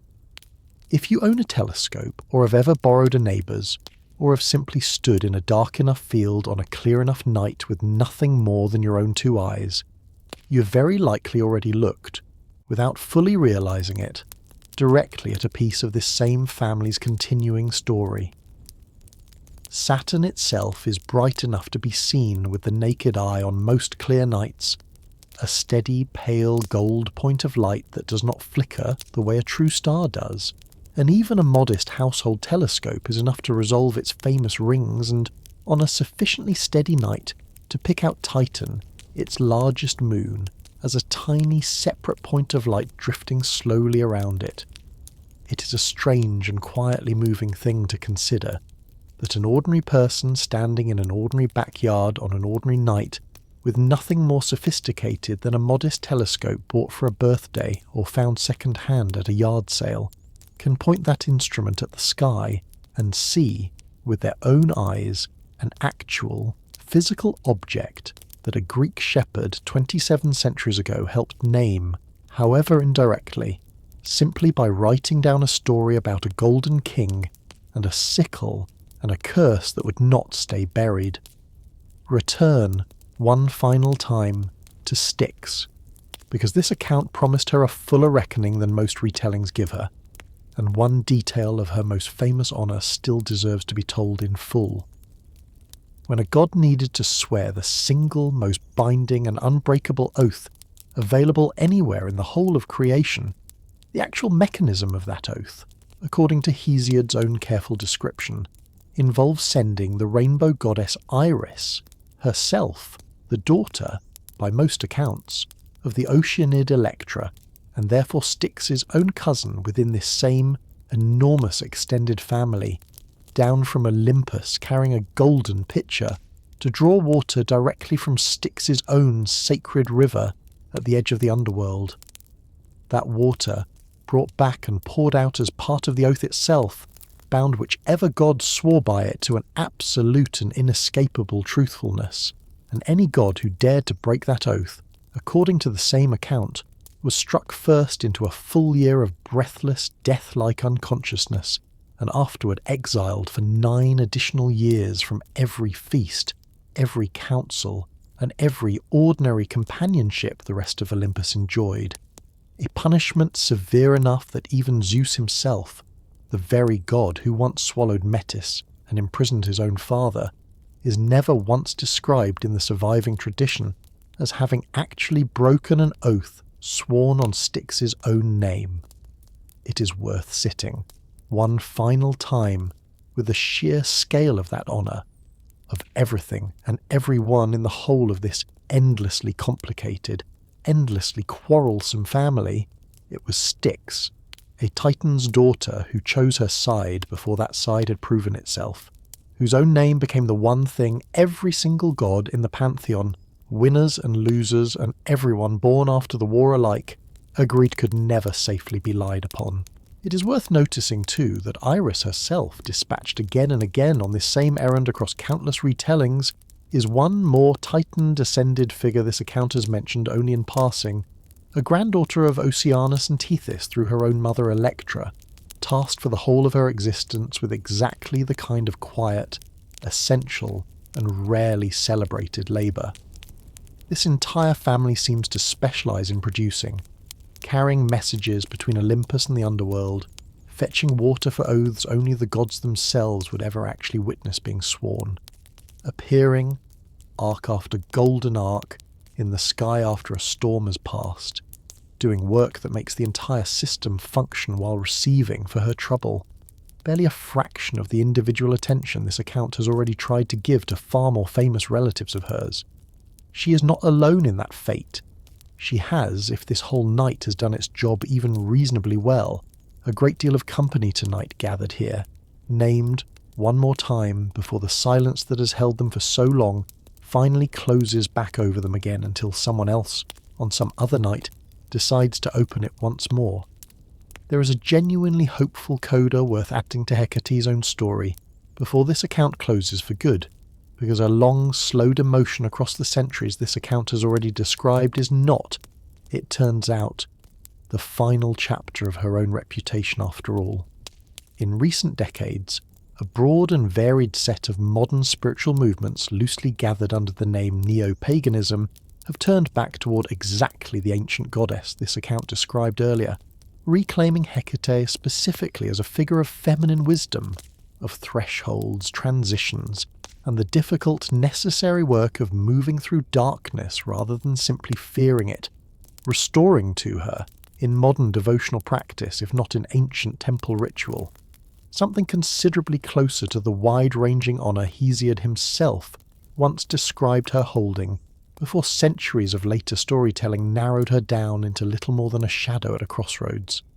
This account will not weigh in on the specific beliefs or practices of any modern religious movement, since that sits well outside its own purpose,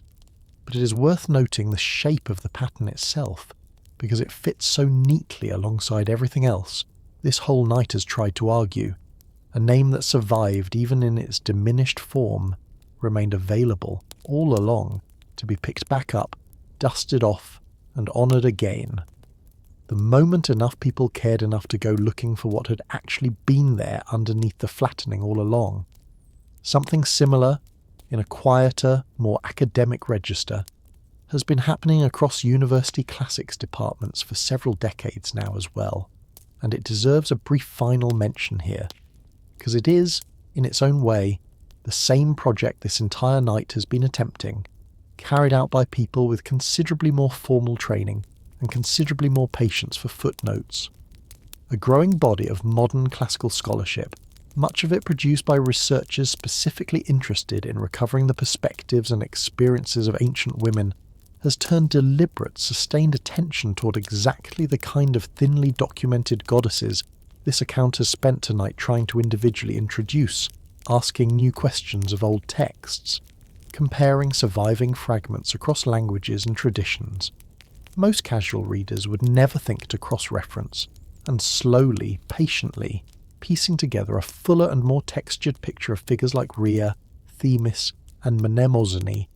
than existed in popular understanding even a single generation ago. This channel makes no claim to that same level of scholarly rigour, and has tried, all the way through tonight, to be honest about exactly where its own reconstructions shade from documented fact into responsible, clearly labelled speculation. But it belongs to the very same impulse, the very same conviction that a name this old deserves more than a single flattened clause in somebody else's family tree. And it is a genuine comfort arriving near the very end of so long a night to know that this particular work of remembering is not being carried out alone in one small corner of the internet, but is quietly, steadily underway in libraries and lecture halls across the world as well, one careful footnote at a time. One final point of confusion deserves clearing up before this account lets even the Cyclops rest, because their own name, much like the Titan's own name at the very start of tonight, has come to cover more than one genuinely distinct group across the wider mythological tradition, and a night this committed to precision owes them the same careful sorting as already given to the Titans and the Giants. The three Cyclops this account has already introduced by name, Brontes, Sterops, and Arges, are, in Hesiod's own earliest account, direct children of Gaia and Uranus, full members of this same family this whole night has been devoted to, siblings to the Titans themselves, but a later and considerably more famous episode in Greek mythology, the story of the hero Odysseus blinding a monstrous man-eating Cyclops named Polyphemus during his own long voyage home from Troy, involves an entirely different and much larger race of Cyclopes, described by Homer as a lawless, pastoral people, living apart from ordinary human or divine society altogether, with no clear genealogical connection to Gaia and Uranus's original three sons at all. These two groups share nothing but a name, and a single defining physical feature, and later poets themselves were not always careful to keep them separate. But this account will keep them separate here, because Gaia's own three sons, Brontes and Steropes and Arges, belong to this family's own story in a way Homer's wilder, more monstrous Cyclopes simply do not, and it seemed worth saying so plainly rather than letting one more name blur, the way so many names in this family story already have, into something it never actually was. Later Greek tradition did find one further home for Gaia's original three Cyclopes, long after the war that first brought them into this account's story had ended, associating them, in several sources, with the forge of the smith god Hephaestus himself,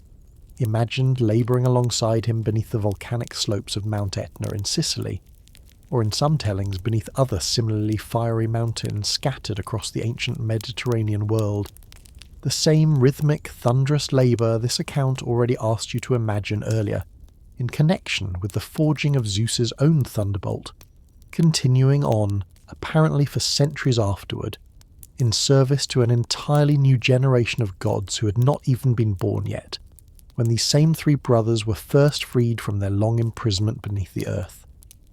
It is a fitting enough final image for beings whose entire story, from their first burial by a frightened father, through their crucial role in ending that fear for good, has always been defined by exactly this kind of patient, essential, mostly unglamorous labour, still working in the version of their story later centuries chose to keep telling, long after the war that made them briefly famous had already passed into the kind of quiet, half-remembered history this whole night has spent so long trying to speak back into the light. Consider too, before this account allows the war and its many combatants to finally rest,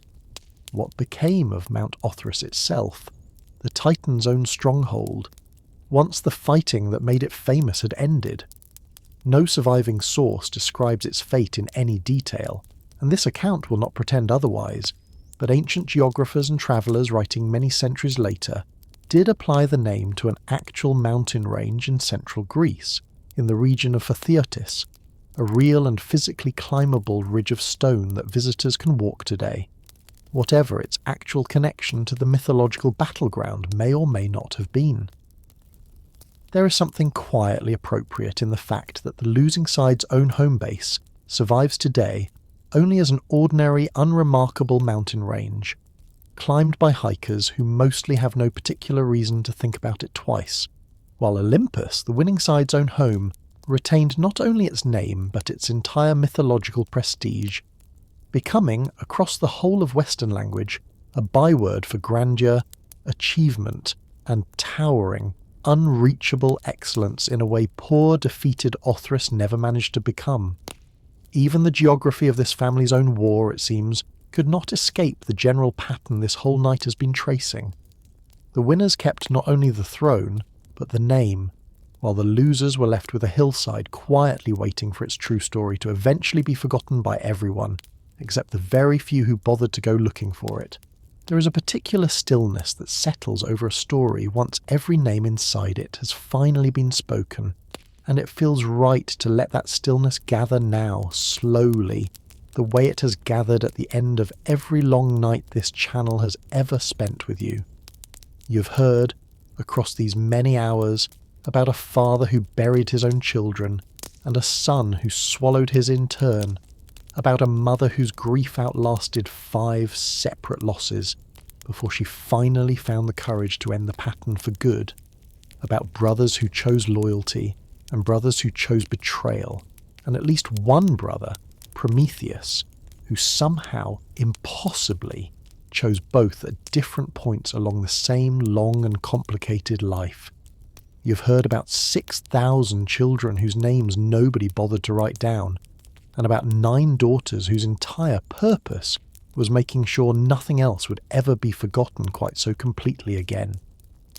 You've heard about a war fought over fear and won in the end, not by strength, but by the simple, radical act of choosing to trust the very beings 3 generations of frightened fathers had always chosen to bury instead.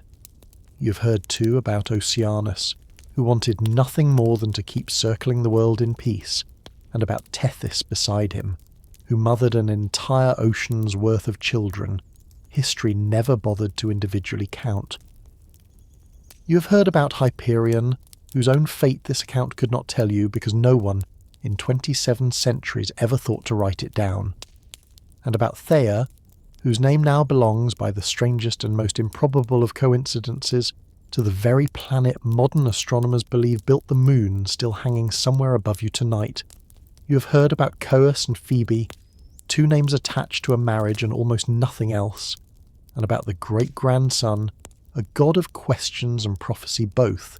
who would eventually carry some quiet echo of both of their own barely recorded natures forward into a story people are still telling today. You have heard about Crius and his 3 sons, one of whom chose the winning side before anyone could have known it would win, and about Astraeus, whose own children are scattered right now across the entire visible sky, above wherever you happen to be lying. You have heard about Themis, who chose rightly and was rewarded with an authority even a king could not fully override, and about Mnemosyne, who never starred in a single myth of her own, and is nonetheless the whole reason any of these myths managed to reach you at all. And you have heard, across the whole length of this very long night, the thing this account most wanted you to actually carry with you into sleep. That every single one of these names once belonged to someone who was more than the single sentence history eventually reduced them to. That a family this old and this famous can still, after 27 centuries, have entire lives hiding in plain sight inside its own footnotes, and that the simple, patient act of stopping to ask what actually happened to the quiet ones, the neutral ones, the ones who never got their own war or their own eagle or their own eternal mountain, is very often where the most genuinely moving parts of any old story turn out to be waiting. Think, for a moment, before this account finally releases you into whatever sleep is already gathering at the edges of tonight, about how many other families this same forgetting has happened to quietly, outside the reach of any myth at all. Somewhere in your own family, several generations back, there is very likely a name attached to almost nothing, a single line in an old record, a birth and a marriage and a death and no story at all connecting the 3. A person who laughed at something once, who was afraid of something once, who loved someone enough to build an entire life around it, and whose actual interior world, whatever it contained, is gone now in exactly the same way Hyperion's own choices during his family's war are gone. Not maliciously erased by anyone in particular, simply left unrecorded by people who had no way of knowing, at the time, that the recording would ever matter to anyone. This account cannot give you that ancestor's story back any more than it could fully recover Hyperion's or Tethys's, and it will not pretend otherwise. But it can offer you perhaps the same small comfort it hopes it has offered this ancient family tonight. That the not knowing is not nothing,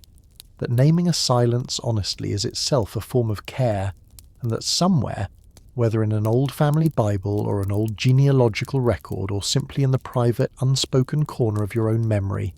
that ancestor's name is still there too, still waiting, the same patient way Oceanus waited, and Tethys waited, and all 6,000 of their uncounted children waited, for 27 centuries, for someone to finally sit down on some ordinary night and decide they were worth saying out loud one more time. There is a particular kind of gratitude worth extending to the handful of ancient sources this account has leaned on across the whole of tonight, because without their own individual and often quite ordinary human choices, a shepherd's decision to write down what he believed the muses had told him, a travel writer's decision to walk an extra mile to see one more temple, a scholar's decision to compile a genealogy already scattered across dozens of separate disagreeing poems, none of what you have heard tonight would have survived at all. It is worth remembering gently that every one of these ancient authors was themselves working against exactly the same kind of forgetting. This account has spent tonight describing, reaching backward across their own centuries towards stories that were already old and already fragmentary by the time they got their own hands on them, doing the same patient, uncertain work of trying to save something before it slipped away entirely that this account has tried, in its own much smaller and much later way, to continue tonight.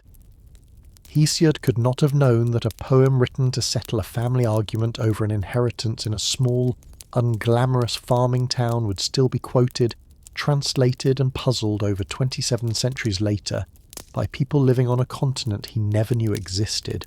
using a language that would not exist for well over 1,000 years after his own death.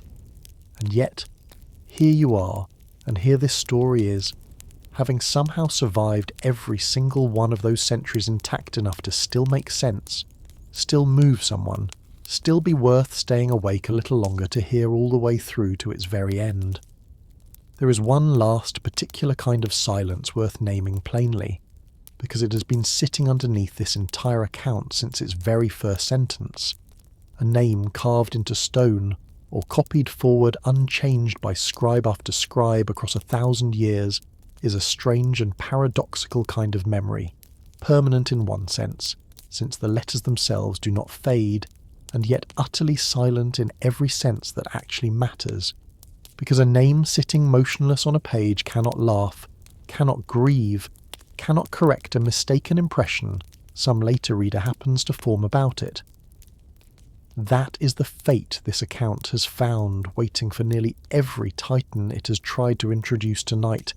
Not oblivion exactly, but a kind of frozen, silent survival, present in the record and absent from it in every way that would let a listener feel they had actually met the person behind the name.